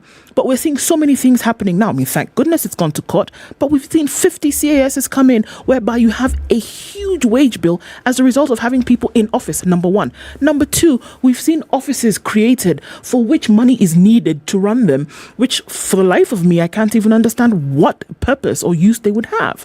Number three, we've also seen huge amounts of money then being gazetted to be spent on things like vehicles for which we don't understand their need. So how can you in one breath, Cleophas, tell us that the government is suffering because it's coming on a budget whereby it didn't create, but then we're seeing the kind of expenditure that would only laugh in the face of Kenyans who are suffering to survive today? How? First, I want to Ndu. I hope the pronunciation is right. Well, we'll get there eventually. Ndu or Ndu. Ndu, yes. Ndu. I appreciate your sentiments. When we were campaigning, there are certain things that we said we will do in the first 100 days. And there are certain things that were spread and we promised Kenyans that we will do in our tenure. You cannot do, it's not realistic for you to do everything within the first 100 days. You saw the president committing to ensure that we have fiscal independence of the police service. When he got into office, he immediately ensured that the police service is financially independent. That was one. Second, he said that he is going to be the president who is going to uphold the rule of law and defend the constitution. When he got in, he ensured that he respected the independence of the judiciary by appointing the 6 judges within his first 100 days. When he got in, he said that he's going to ensure that he cushions farmers in terms of farm inputs. His first day in office, he subsidized fertilizers in areas where were receiving, in regions where were receiving short rains. He gave them fertilizers half the price on the first day in office. In his first 100 days, he said that he was going to create a plan that is going to ensure that we stimulate the economy using the housing project. He has started doing it. He said that he's going to ensure that we have the gender representation and going to ensure that women are recognized in this country. He has done it and he has started walking the steps. So sometimes when you... he also said he is going to run a financially disciplined government. Yes, and I want to come where fiscal expenditure is going to be based on merit, on what is absolutely necessary to be spent, which is what Ndu is asking. And that's CAS is being appointed. You requested for 23, you appoint 50. Okay, you'll tell us about, these are state departments and this and the other. Okay. But then you also see these expenditures in budget. Budget to buy motor vehicles. Not that the office of the deputy president did not have motor vehicles. Not that the house of the deputy president did not have curtains and cups and spoons. These expenditures, and it's about optics. When you're spending this kind of money, and at the same time telling the hustler, you wait for 6 months. If God brings rain, then it rains, then you shall plant, then you shall harvest, then the food shall come to the market, and then you shall eat. The same 100 days. Does that speak of fiscal discipline? In his first 100 days, he promised that he's going to provide the hustlers with a fund, which he did. Coming to your point now, the issues of appointing 50 CSs. In the previous regime, Uhuru Kenyatta did not use any law to appoint CSs. He woke up in the morning and says we are going to have a cabinet administrative secretary's position. He appointed 29. This time round, William Ruto, being a person who upholds the rule of law, he decided to use the structures in government, and that is the institutions in government, that is the Parliamentary Service Commission, the Public Service Commission, I mean, to do a public participation and advertise for the position of the Cabinet Administrative Secretary. Public participation was carried out. So does that justify the number? Just a moment. Kenyans gave views. I'm sure you did not give your view. I'm not Kenyan. Or whatever, but now we're talking about... On a light note, yes. But okay. Yeah. The Kenyans gave their views. They submitted their views. Mm-hmm. The Public Service Commission the Public Service Commission came up with a report. That report showed the need, because they did an analysis, an in-depth analysis, and showed the need that for you to become an administrative secretary, you cannot crisscross state departments. You cannot be an administrative secretary in the State Department of Agriculture, and at the same time you double up as the administrative secretary in the State Department of Transport. So this justifies the number? Yes, and the number is per state department. You see, we cannot have principal finance officers running across state departments who will be accountable. And therefore, this was not William Ruto's innovation.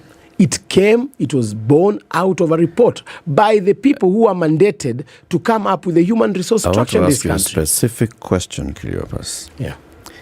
In the report that was then the response to Joseph Kenya, who had sent the request to the PSC, did the PSC say that yes, Kenyans have said we can create this office, we have looked at the needs that the president was proposing, and we have said that a chief administrative secretary must be assigned to a state department? Yes. Is that the report that the PSC wrote? The president works on reports. Is that the report that the PSC wrote? That's what I'm saying. So why did Joseph Kenya, the head of public service, the originator of the request on behalf of the president, then write back to the PSC and say, please advertise for 23 vacancies? No, they did not advertise for 23. They advertised for CIS position. But they had been asked, please advertise for 23. But you see, that was a request from Kenya, the head of public service. The one who has the need. Yes, but the department which was mandated to do a research advised later that, come on, 23 will not work because we shall have conflict of interest. We shall have conflict of interest between the CS and the CAS.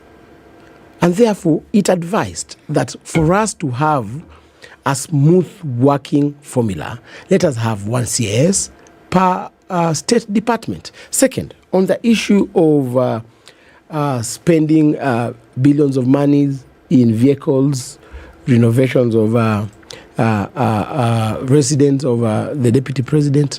First of all, and you've said it very well, it's about optics.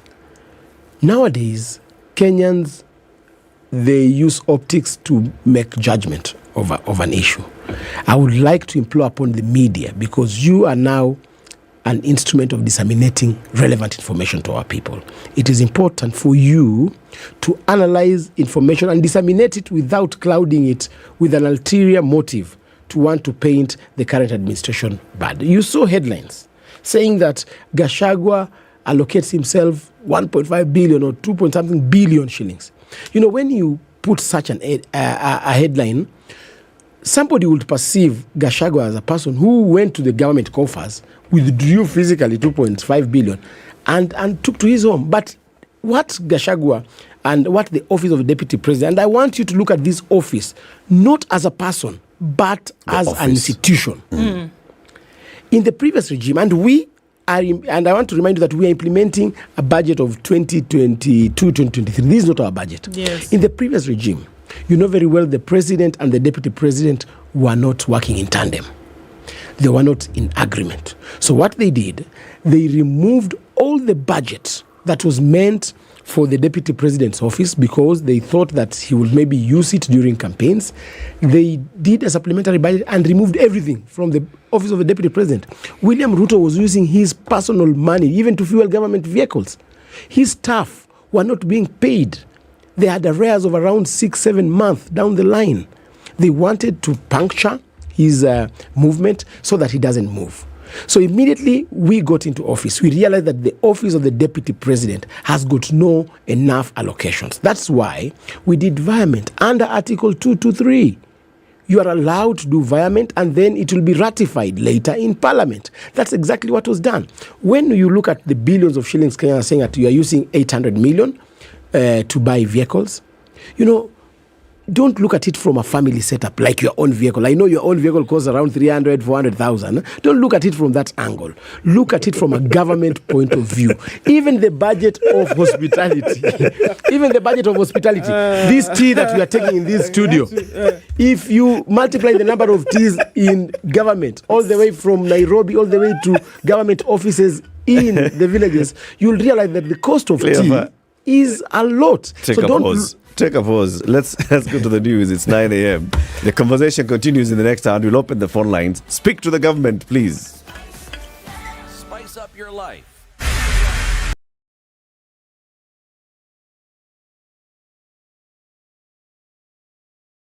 Now says that the government on issues affecting the country in a dignified and structured manner is guided by the Constitution. In an interview with SpiceFM, Malala said that the government has indicated its willingness to sit with others in a structured manner. The president was very clear on this matter, that he's ready to engage with any Kenyan who is willing to help the government sort out the quagmire that we experience at the moment. But he insisted that we shall only do this in the precincts of the Constitution, within the boundaries of our Constitution, because we have the Constitution has provided platforms to engage.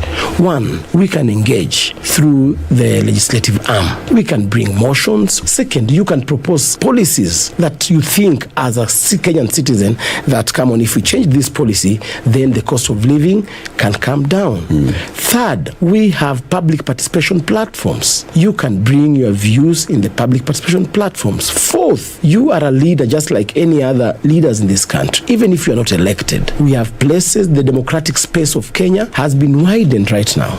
You can speak out your idea, even in those political rallies.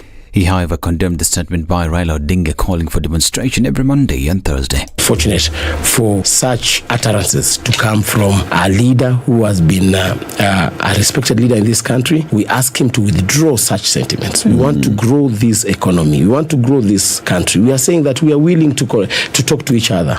We are willing to exchange ideas. We were expecting recently when they said that they are going to march to State House to deliver a petition. We were eager to know the details of the petition. We also wanted to sip from their cup of wisdom. We wanted to know what is this plan that they have or they are suggesting to us to implement so that we can reduce the cost of living.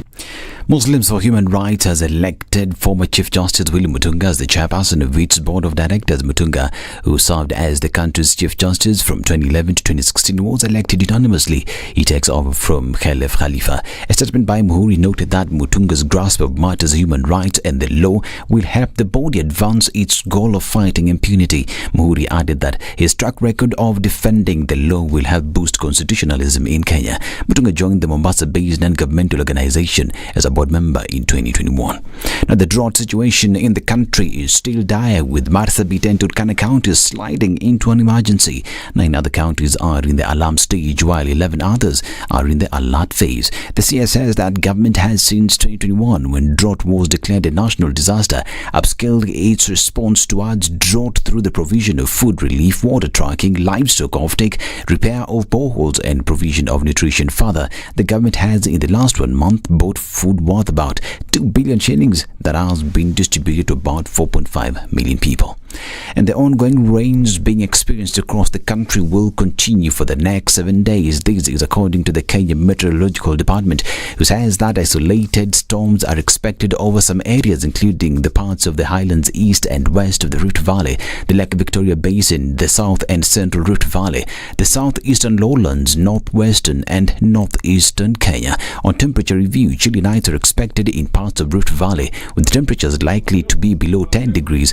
Daytime temperatures are expected to range from 21 degrees Celsius to 37 degrees Celsius in most parts of the country. The Meteorological Department noted that there is an increase in rainfall amounts across the country in the last 2 weeks during the month of March. for the field, and Somalia's President Hassan Sheikh Mahmoud has said that the country would organize the next national elections by universal suffrage, a departure from an indirect voting system that has often triggered crises. The fragile Horn of Africa nation has not held one person, one vote election in more than 50 years. Instead, polls follow a complex indirect model where state legislators and clan delegates pick lawmakers for the national government, who in turn choose the president. And Nigeria's opposition president candidate Peter Obi, who came third in last month's election, has filed a formal petition in court seeking to overturn the ballot won by the ruling party candidate. The petition is likely the first stage in a long legal battle over the February 25th election, and as happened with past presidential races in Africa's most populous nation, the Labour Party's Obi was a surprise third candidate whose appeal to younger voters allowed him to challenge the dominance of the ruling All Progressive Congress APC and the main opposition People's Democratic Party PDP. This is Newswire. I'm Dennis Aseto. Good morning.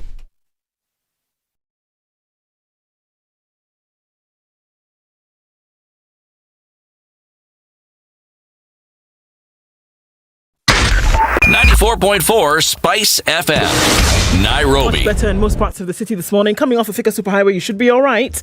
As you're getting into the CBD, it's still busy right around that whole United Nations Avenue, etc., etc. Just a little bit now coming on to Kiambu Road, connecting with what's coming off the Pangani Underpass. Getting into the city, though, via Jogo Road is much better now. Mombasa Road never was a problem from morning. Eastern Bypass now looking good. We're still looking at a little bit of traffic on James Gishuru spilling over towards the Red Hill Link Road. Sawa. Let's see in a bit what it looks like. We'll be out of traffic hour in no time. SpiceFM KE on Twitter.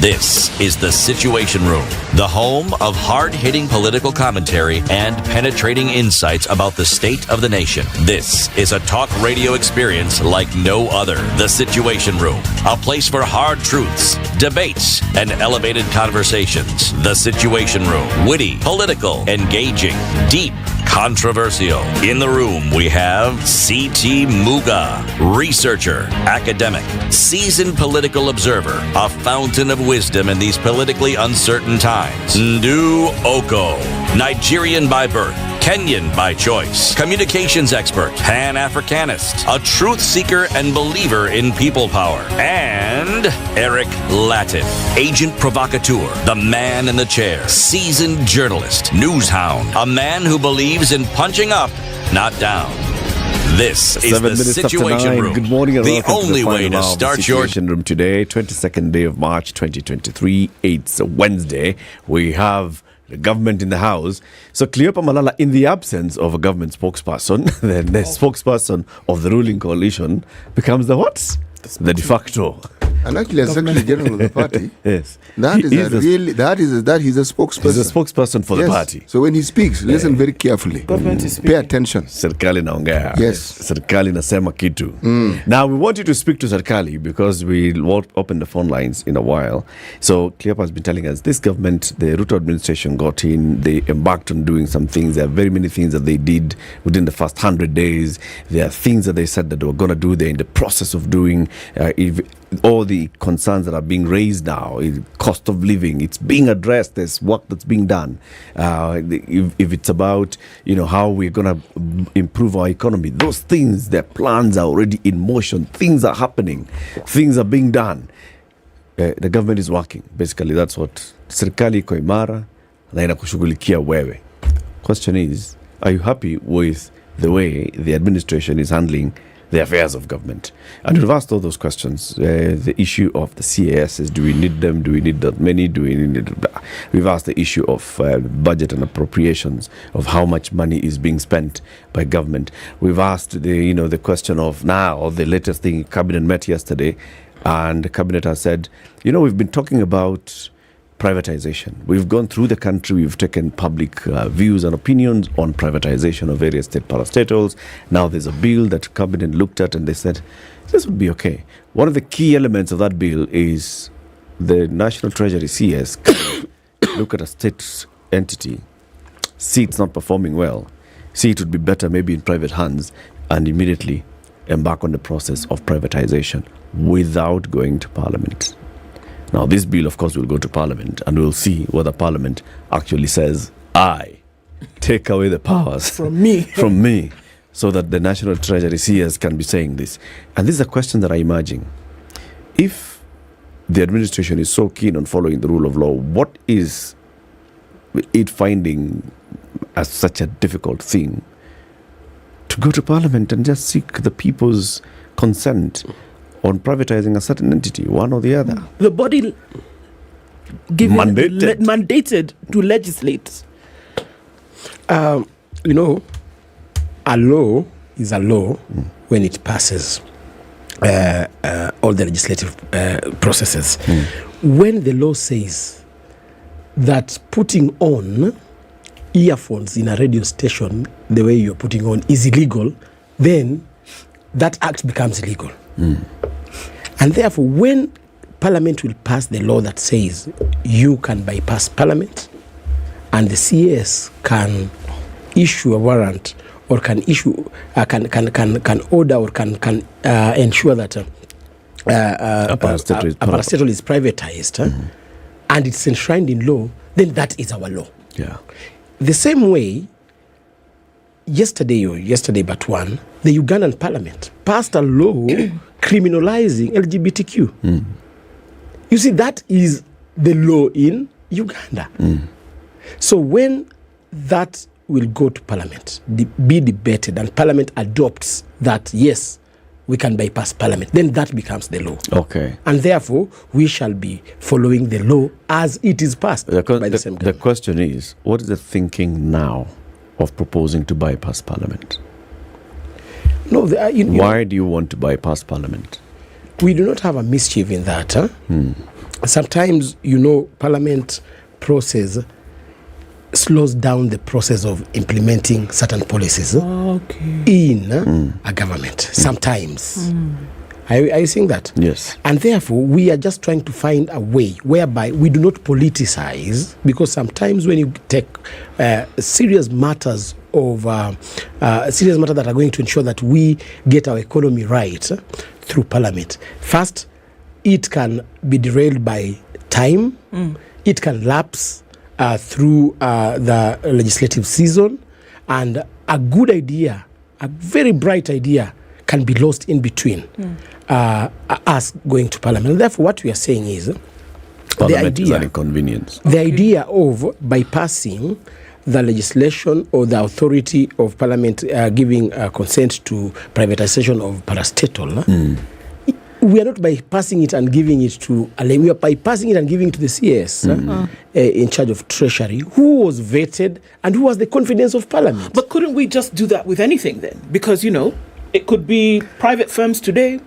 Tomorrow, somebody else could decide, what. Cabinet can sit tomorrow and decide. All these things that we're doing actually doesn't have to go through Parliament. We sit here, we discuss bills, they go to Parliament, and those bills just die. Yeah. How about we give the Attorney General the power to make bills?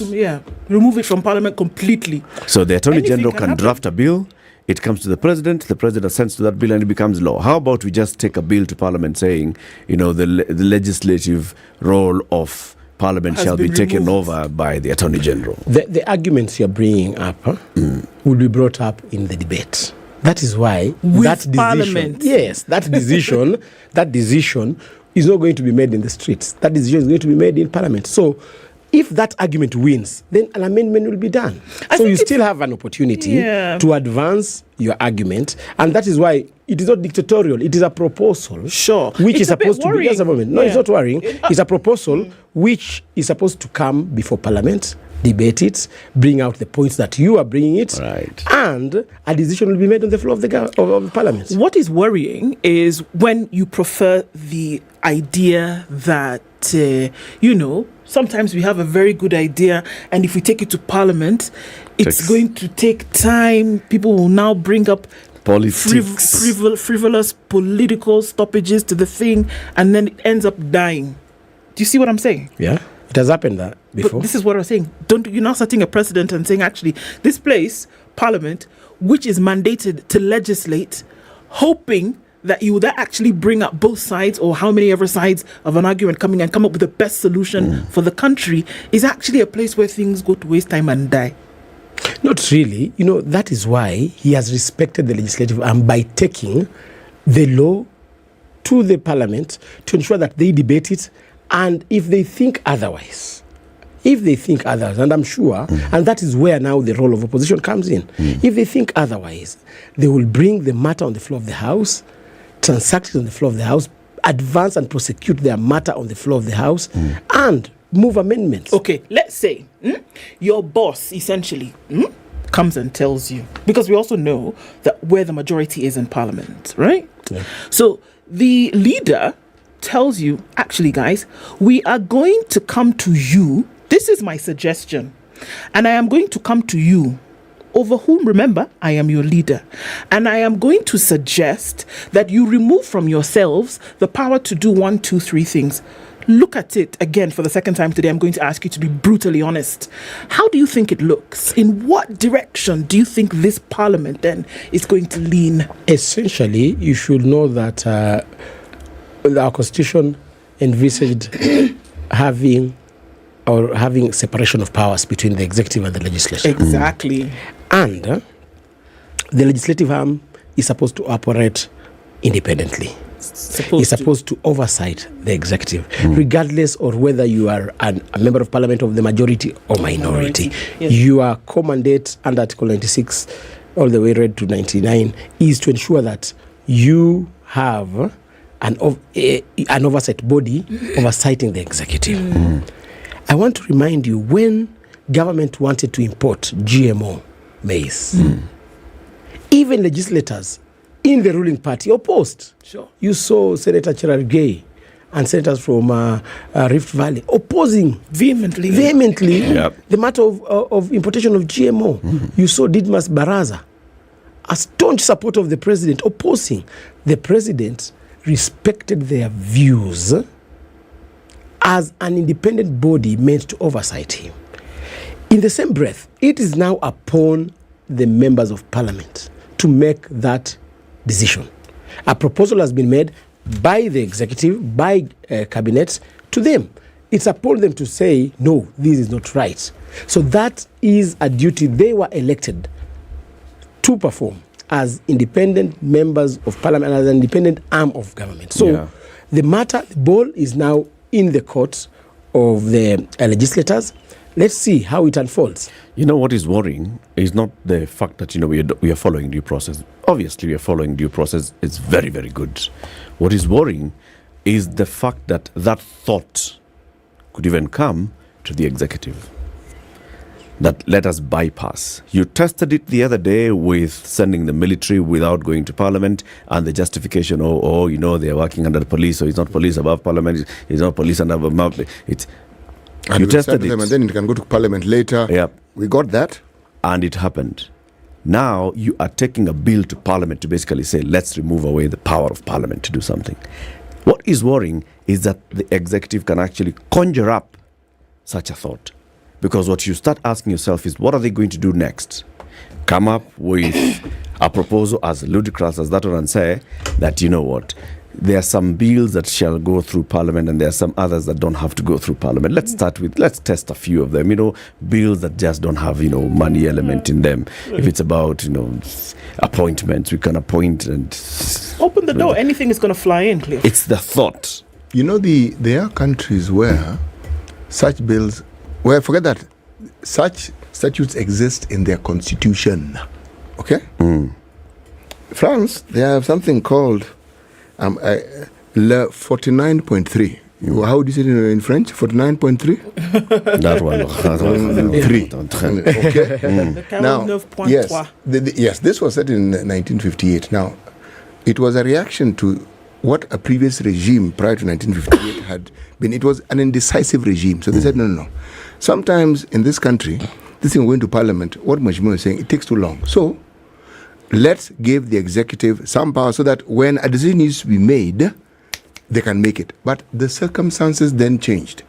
If you look at the UK again with Brexit, there were certain laws that, should put it this way, there were decisions that the cabinet could or the executive could make, but special circumstances.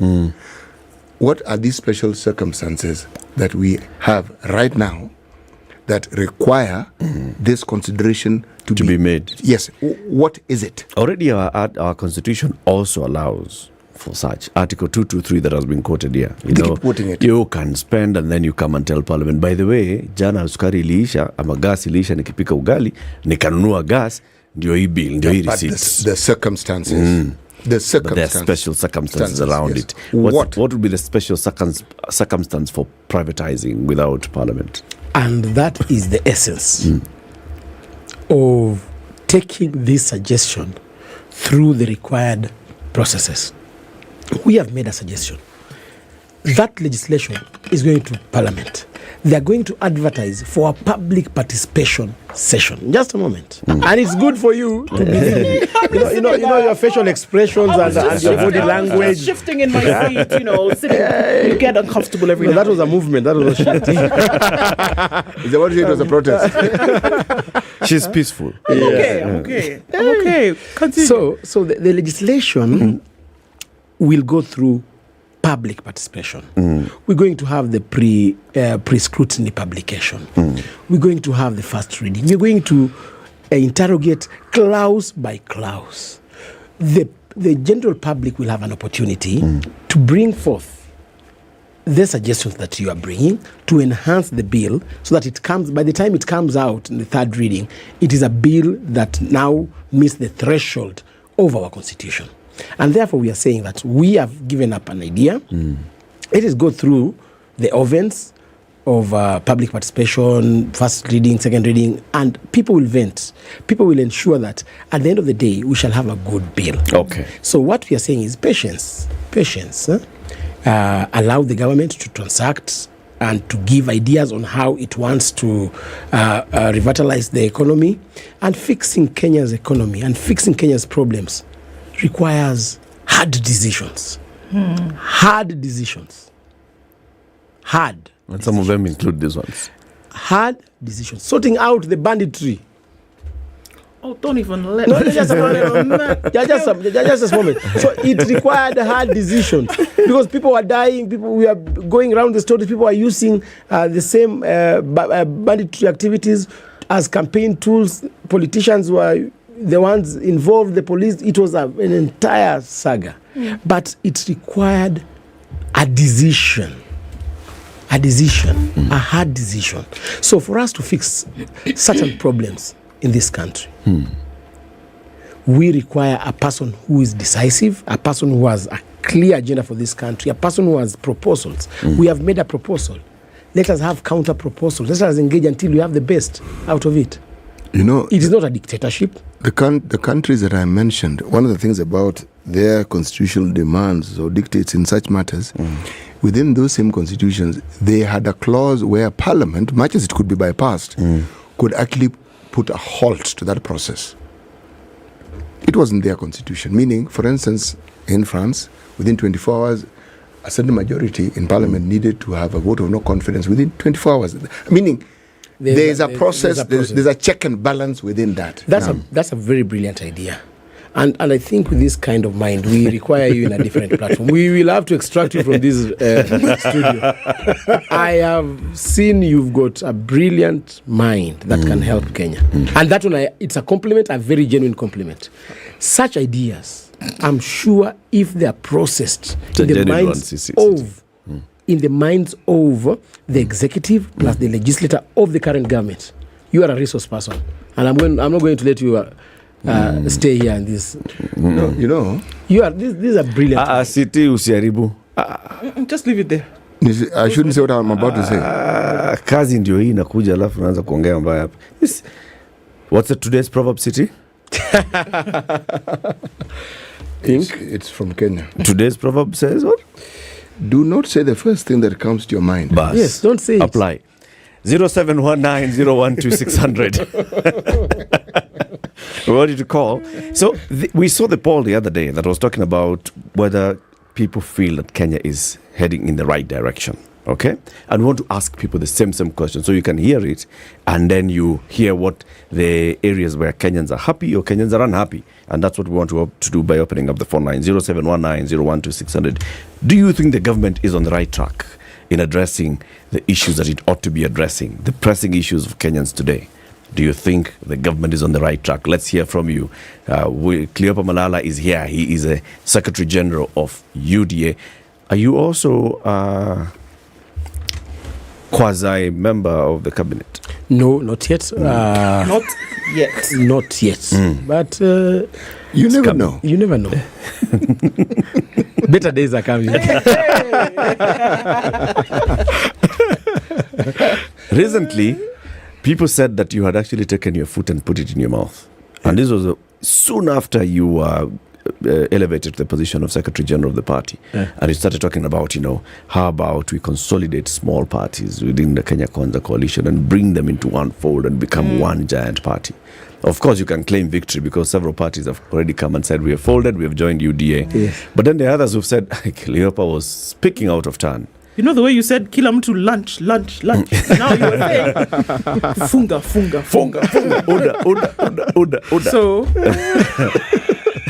No, it was a proposal. We are a democratic alliance which believes in having a persuasive way of negotiating with your sister parties within Kenya Kwanza. I brought forth an idea that, come on, for us to have political stability and tranquility in our government, so that we give the president good attention to concentrate on his development agenda. Let us have one political party and build it and emulate the likes of CCM, emulate the likes of ANC, NRM, and other strong parties. You want to emulate ANC? Yes. And NRM.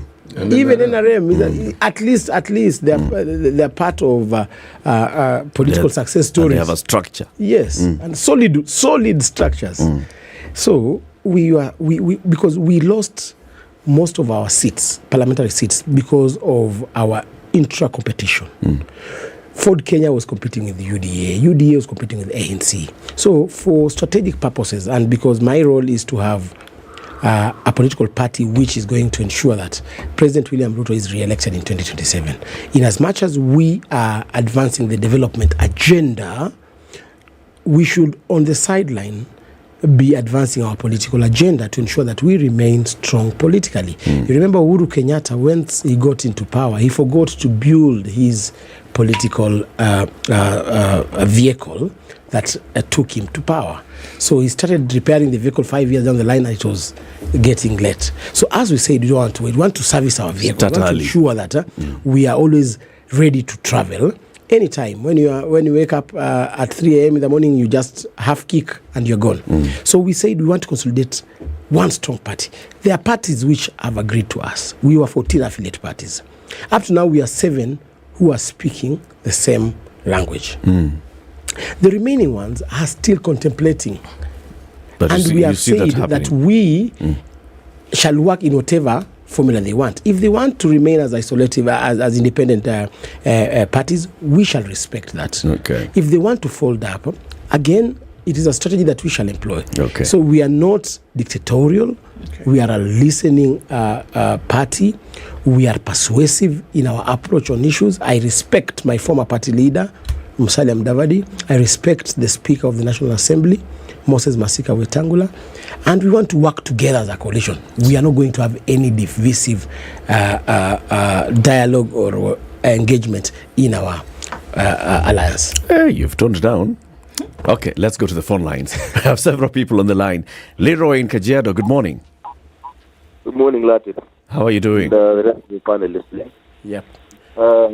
Having listened to Cyprian today in the morning and now Cleo, two things are quite clear. They both try to draw a distinct, a clear distinction between the past and the future. And as much as I agree with Cyprian entirely, who was earlier, and Cleo has convinced me almost entirely that the future might not be Raila Odinga, unfortunately. But what I would say is, line would be a proverb for CT and the rest of the panelists. The Africans say, if you know the beginning well, the end will not trouble you. So I think we understand where we are coming from. We know where we need to go. And people should give the Kenya Kwanza administration a little more time to prove a few things. I understand why Raila is doing what he's doing, but I also agree with Cleo that the government needs a little more time to figure a few things out. And perhaps as I close on a lighter note, the intro for SpiceFM says, no Oko, I hope I got that right, is Kenyan by choice. A statement she categorically denies. Nice one. Thank you, Leroy. Peter Kazungu in Mombasa, good morning. Good morning, Latif. How are you? Very well. Yeah, salimia serikali hapo and Ndu and City. I want to ask Mheshimiwa, especially with regard to the creation of 50 positions for CIS. Does he truly believe that Kenyans who voted for this particular government on account of running a lean government, on this call that they are not looking for positions, actually suggested to the PSC 2 months later that they want 50 positions created for those who had failed to recapture their seats? Does he truly believe that is what Kenyans told PSC? Because I participated in one of those sessions in Mombasa, and I'd say probably 10% of the participants who were in that particular hall were pro-CIS. The rest rejected, and they wanted to see a lean government. They wanted to see the government prioritizing lowering the cost of living, and they believe the creation of these positions will not lower the cost of living. So does he truly believe Kenyans suggested to PSC that we need 50 more positions for CIS after rejecting Azimio that was framed on creating positions? That's a good one. We'll ask him. Thank you, Kazungu. Anthony, also in Mombasa. Good morning. Good morning. How are you doing today? I'm fine, my friends. And how are you back in Nairobi? We're well, thank you. Our question today is whether you think the government is on the right track. Okay. I'm just asking Honorable Malala, what actually does he think that the country is not on the good track, yet the majority of the people are not supporting this government? Is he not seeing what we are seeing, or is just psychophancy supporting the incident? Thank you, Anthony. I don't know how you measure the majority that does not support the current government, but Cleola will respond to that. I think he's referring to where he's at, the majority of people where he's at. Majority of his friends. Yes, Mali Yako. Majority in his circle. Yes, exactly. Do not support the government. Yes. We know where he is. Where he's in Mombasa. So that first question, let's just go to that one. Do you actually believe, Cleopa, deep down your heart, that people went to the Public Service Commission and said, the president wants people to be going to parliament and they'll be called CISs? That's a brilliant idea. Do you actually believe that? Our constitution provides for the right to information.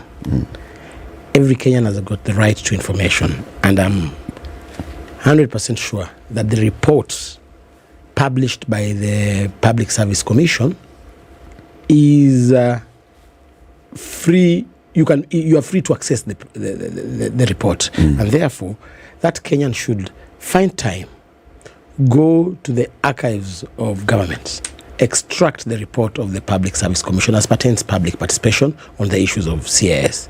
He will find that, yes, maybe in that instance, only 10% supported the position of CIS, but in other instances in the country, the other argument prevailed over the opposing of the establishment of the office of the CIS, and therefore it is good enough for him to speak from a point of information.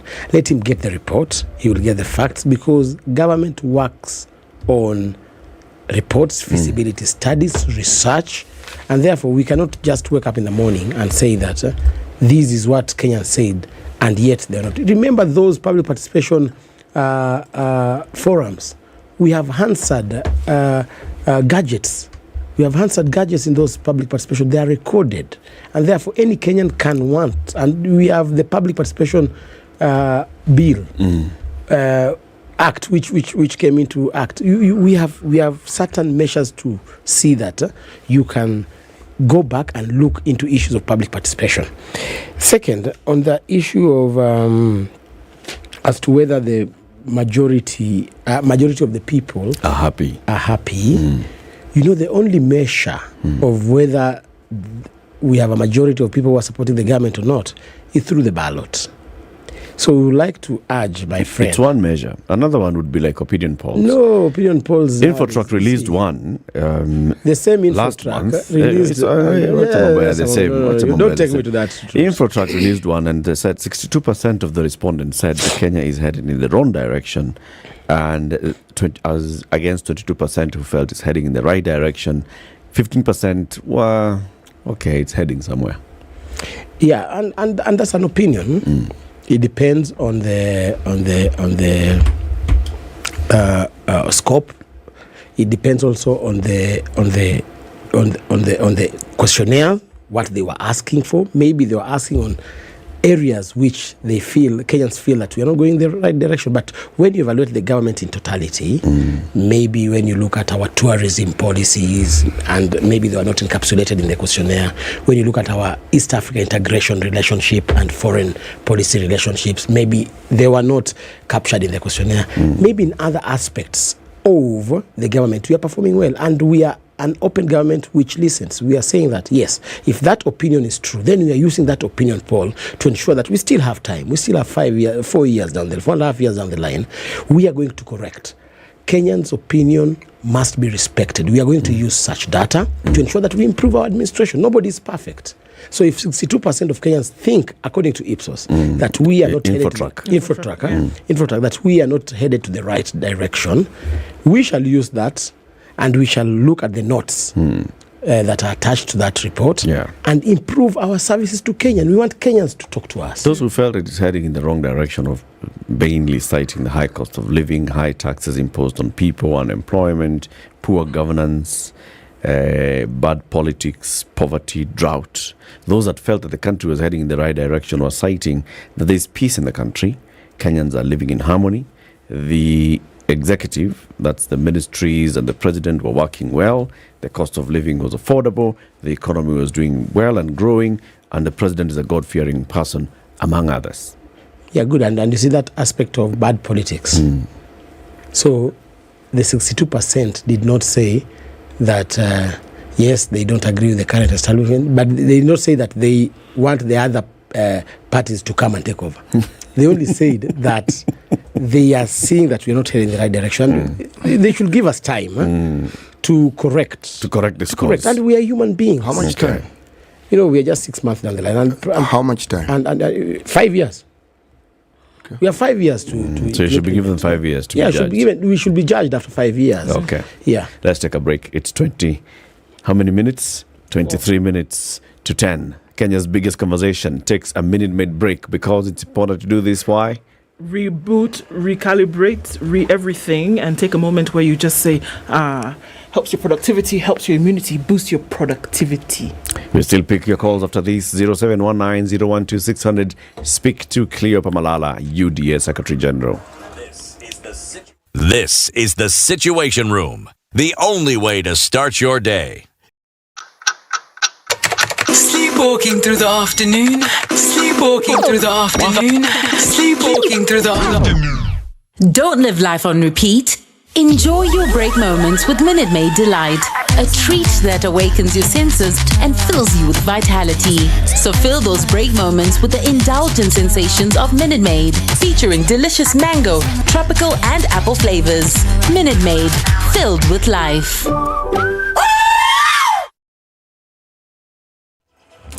Okay, so a few minutes after 9:30, and we're probably looking at traffic hour coming to an end. The Thika Superhighway much better than it was before. Just at that Pangani, after survey until the Pangani underpass, that's where we still have a bit of an issue. But it's looking all right coming off of Waiaki Way. That has been an issue as well. So traffic hour more or less done and dusted. Through the morning, let's keep an eye on things. Tell us what you think, what you see. SpiceFM KE on Twitter.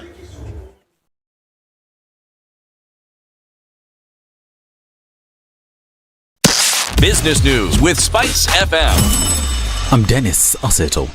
Thousands of employees at Telkom Kenya could lose their jobs as the government has threatened to withdraw the firm's license. Communications Authority of Kenya CEO Ezra Chiloba says the state agency will not renew Telkom's license owing to its huge debt burden amounting to 9.4 billion shillings. Chiloba made the shocking revelations when he appeared before the Joint Committee of Parliament probing the Telkom Kenya buyout. The second regional quality conference organized by the African Organization for Standardization is ongoing in Kigali, Rwanda. The conference, whose theme is managing quality in a dynamic work environment for competitive advantage, is slated to go on for 3 days, ending on the 24th of March. The conference, which targets chief executive officers, business leaders and academia, will cover a wide range of topics including standardization, driving excellence in quality, data analytics and exploration of excellence models applicable in the African continent. And Cabinet has approved the Privatization Bill 2023, which will see non-performing public entities sold to private actors without the bureaucratic approval process by Parliament. Under the approved bill, the National Treasury could proceed and sell non-strategic parastatals with ease without the legal and policy bottlenecks and the green light to approve the privatization process without any legal or policy framework barriers. And Power Financial Wellness is looking for a Power Financial Wellness with a bachelor's degree in a business-related field with at least 2 years experience in sales and business development. Suitable candidates are required to send their CVs and cover letter by 24th of March 2023. Visit jobs.digga.co.ke for more information on these and other jobs. Digga Jobs, your credible and trusted jobs partner. Spice FM Business. Mature, intelligent talk every morning. Spice up yourself.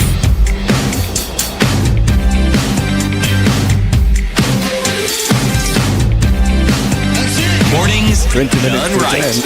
Let's hear from you. 0719-012-600. Please call and let's hear from you. Do you think the government is on the right track? Are we heading in the right direction? Is this administration doing what it promised that it wanted to do? Cleopas said 6 months down the road, look at the stuff that we've done. Give us the full 5 years. You elected us for a 5-year term. By then, if we haven't done the things we said, surely by then, if this baby you've delivered is not walking at 5, then you say, okay guys, surely baby should have been walking at 5 years. But you can't expect a baby 6 months old to already be walking and chewing solids. Abi? To graduating university. Yeah, sure. We need to be given time. And even time to conceive, because you don't just... the baby's not born yet. No, I'm saying... You just got married. You just got married. You need to go through the... you're taking her to a date. So you don't just get married today. You engage in that act and conceive today. Come on. Let's go to the lines. Kamana in Nairobi, good morning. Good morning. How are you? Very well, thanks. Yeah, I think I want to make my contribution and say I think the problem we have is with some of us Kenya. Because we have a constitution that we need to follow. And if you look at that constitution, we have the issue of regional balancing. Today we are lucky because we have a smart president who has taken advantage of the powers that he has to make sure that he fulfills that aspect of our constitution through the cheapest way possible. And at the same time, maintaining a government that has a structure that has one single center of power for ease of management of our country. So we can't blame President Ruto for for appointing 50 CASs. At the same time, blame him for not fulfilling the regional balancing. That is one. Number two, if you look at those CS appointments, I mean, we have 50 or so state departments.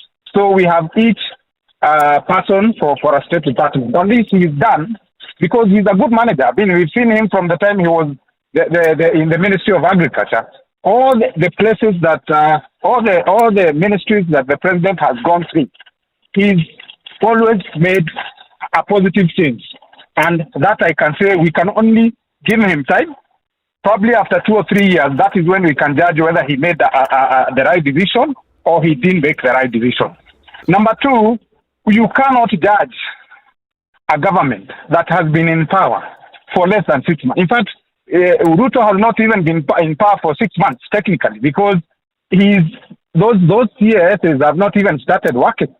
The cabinet started working around what? I mean, he had constituted the cabinet. Those guys were sworn in around, I think, if I'm not wrong, around October. Mm-hmm. So we need to judge him and be practical. Even when you start a business and it is not doing well in 6 months, you don't close that business. You look at the issues or probably check what you've done wrong, maybe after 2 or 3 years and check, have I broken even or am I doing anything wrong? But you cannot judge a business that is 6 months old. And that is practical. Go to anywhere. I mean, some of these businesses that we have, it takes us years. For it to break even. If we go back, yes, if you go back to the mess that was the last administration, there was a time I called, I said, we were trying to have a discussion about the monuments that we did in Nairobi, Uhuru Gardens, Uhuru Park. You spend money on those monuments, and then at the same time, you're going out to borrow money for doing the junior secondary. I mean, you leave an empty coffer. The only way we can do for us to even proceed is to borrow, because even the businesses are not doing well. We are not collecting enough taxes, and then you start blaming somebody who's been in power for 6 months. Okay. Surely, what is that? And then at the same time, you have to go to the street to destroy the same businesses that are struggling, so that you can blame that one person. Points made, Kamana. Thank you. Thank you. Let's hear from Peter in Nairobi. Good morning. Good morning. How are you doing? Very okay. And I say this in just to Cleo. You know, I remember during the inauguration, Cleo and the Chesa were standing behind me and they did not even have a seat. But today I'm happy to see him well seated and comfortable. Na wewe bado umebaki tu mahali ulikuwa. And they say this, I'm totally against the 50 CAS. In other words, unasema akukumbuke. Anikumbuke. And I'm very disappointed that he's really defending the 50 CAS. That's why I'm totally against, as much as I really supported this government. Thank you. Thank you, Peter. Simon, good morning. Good morning to you, Eric. Karibu sana. What do you feel? Are we heading in the right direction? You see, in the first place, I'm a teacher, and Sedemoga should be my advocate. I'm a teacher registered by TSC.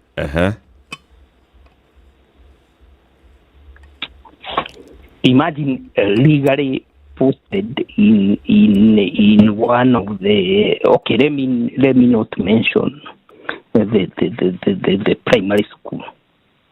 Which county? In this city.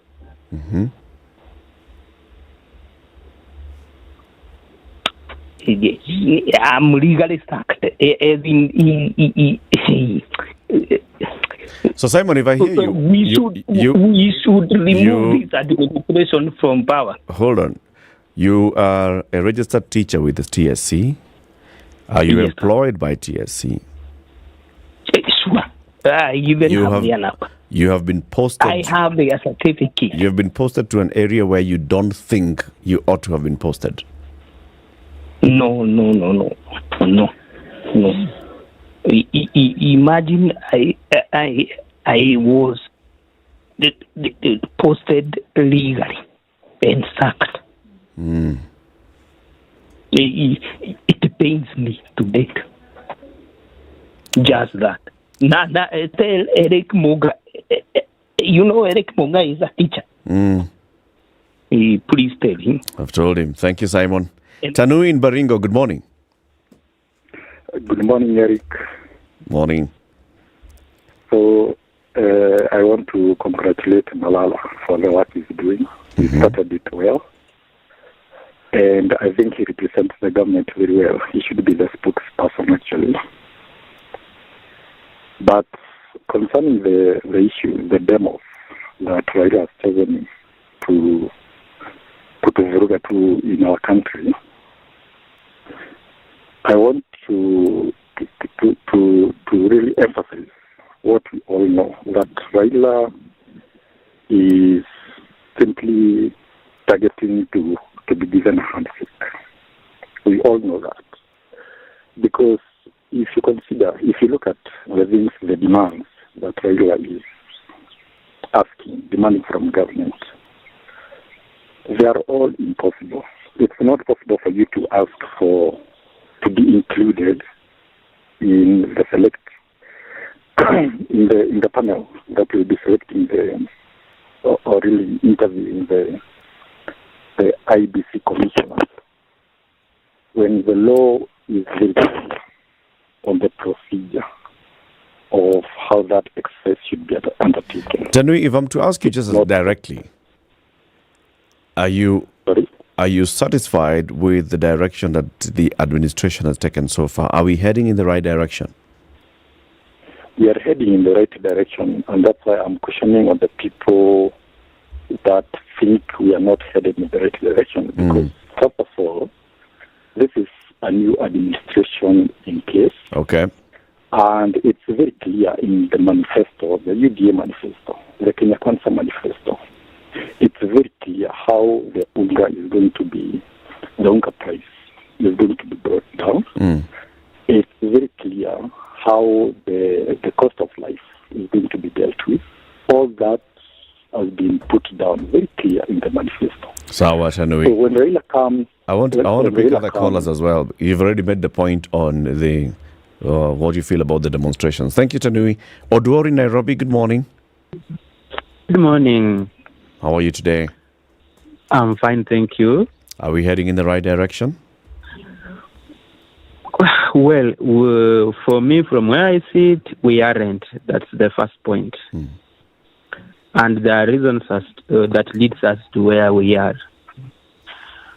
First of all, let me first start by thanking Honorable Malala for the work he's doing. Actually, that's how you need to do when you are defending your party and the side you are in. If you are SG, that's okay. Thank you. But then, where did we go wrong? We started going wrong when this government, immediately it was elected, they started focusing on the opposition. The opposition has got nothing to lose in this government. They can spoil. And the people who will be held culpable are the government, people of the day. For example, the demonstrations that were there recently, people lost some businesses were shut down. People got losses, whatever. If such people cannot come back and resuscitate their businesses, they continue dying. Whom will they blame later? They will blame the present government for not protecting their business. Now, when they were elected, they failed to understand that they are now in government and they are now to control, to start working on Mwananchi. They started focusing on the opposition. I will dare you, maybe you can go through your records.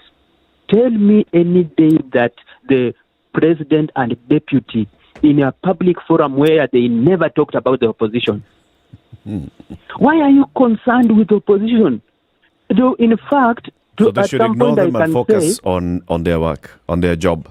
In fact, if I may say like this, the first time the Raila had started healing, the opposition had started healing, and in fact they remained silent. They even went to, I don't know, is it Tanzania for holiday, and things were calm. And to the extent that even Ruto was allowed to even go to Nyanza and all that, and even Malala went there. But then continuously, even through prayer meetings. You see, this is a prayer. Why are you talking about Raila? You are irritating the position. And when you irritate them, they will not keep quiet because they also want to find themselves relevant. They are losing people. By you talking about them wrongly or negatively, they start saying, oh, we will lose our people. Let us also fight back. Fight back. Odur, thank you. Yes, We hear you. So that's where we are. Point made. Thank you very much. Let's hear from Seth in Mombasa. Good morning. Morning, Latif. Morning. How are you guys? Salama kabisa. Ndo City. Hope you guys are good. We are good. First things first. Cleophas Malala, is a normal politician who is very smart with everything that comes from his mouth. Seth, you're in a noisy place. You're in a very noisy place. You're not getting me clearly. No, there's too much background noise. Try and call again. So we can't take that. But you've heard the feedback. There are those who are saying, all right, so what you are doing as a Secretary General, that's okay, it's understandable. But there are those who say the government ought to be given time. There are those who say, okay, you're being given time, but you're also not focusing on the job that you should be doing. You are focusing on sideshows. That is great feedback to me. And as a leader, I listen to both sides. Those who have criticized us, we are going to use your criticism to ensure that we change. And we want to assure you when I come back here, we will have either adopted or considered your views as Kenyans, because you are the people we are leading, and therefore we cannot lead you with absolute disregard. So those who are divergent views from the government, we want to assure you that we are a listening government. We are going to put in consideration whatever you've proposed. And those who have complimented us, we want to say that we're going to improve on what we are doing at the moment. But just to one key issue that has touched me, de-localization of teachers. This is a policy that came in place that we need to relook into, because that policy of delocalizing teachers has made the family to be at the verge of extinction. The family setup. Because you find that a husband is delocalized, is posted in a different county with a wife. Now, in the entire career, they never live together as a family. How I wish that policy is relooked, because the setup of a family is on the brink of falling apart. We need to consider the family while making this policy of delocalization. What informed that policy? I think they looked into issues of people who are not taking their work seriously because a person grows in the same village. When you say delocalization, what do you mean? Delocalization, it's a policy by TSC, Teacher Service Commission, that when you come from a certain sub-county, you are not supposed to teach in that sub-county. You're supposed to be taken elsewhere. Like what you were mentioning earlier too. Yes. So that has made families fall apart. It's not new. It's not. It's been there for like the last 5-6 years. But before that, it used to be there. I'm the one who took the case to court to oppose the delocalization policy. When it was reintroduced. Believe me, it was there. Right after independence. So it was just there in practice, but now they put it now as a policy, a formal policy.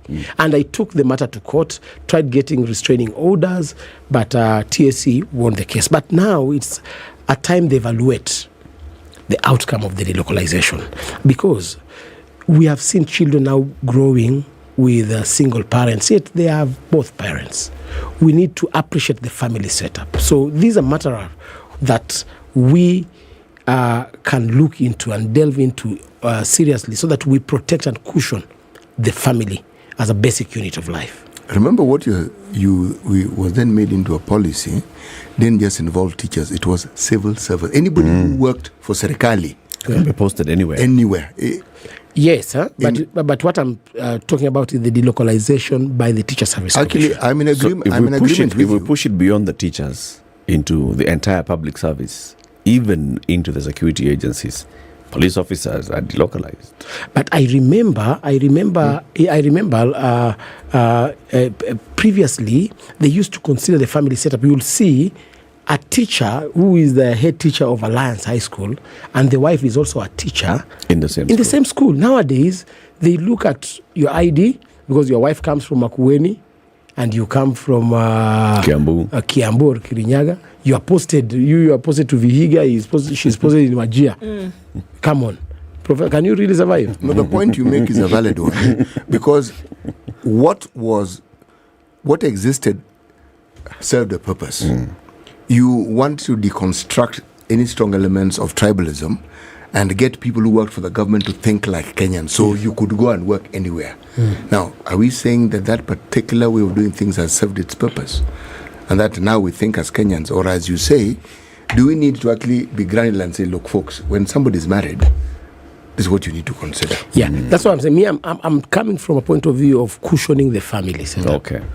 So they can be sent outside the county, but look at them going together. Consider taking them together. Yes. Because I'm sure Kakamega has more trained teachers who have not been employed. If you employed all of them, they wouldn't all serve. And you can even consider delocalizing before, because when you Kakamega County has got 12 sub-counties, you can delocalize from within the county.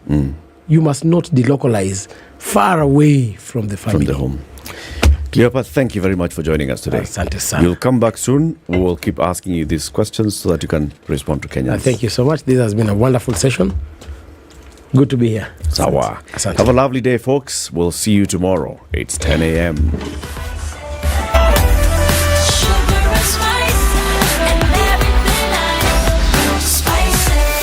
Spice up your life. Good morning, this is Newswire. I'm Dennis Aseto. Police have commenced probe into the shooting of the Maseno University student during Monday's anti-government protest in the lakeside city of Kisumu. Inspector General of Police Javed Kome says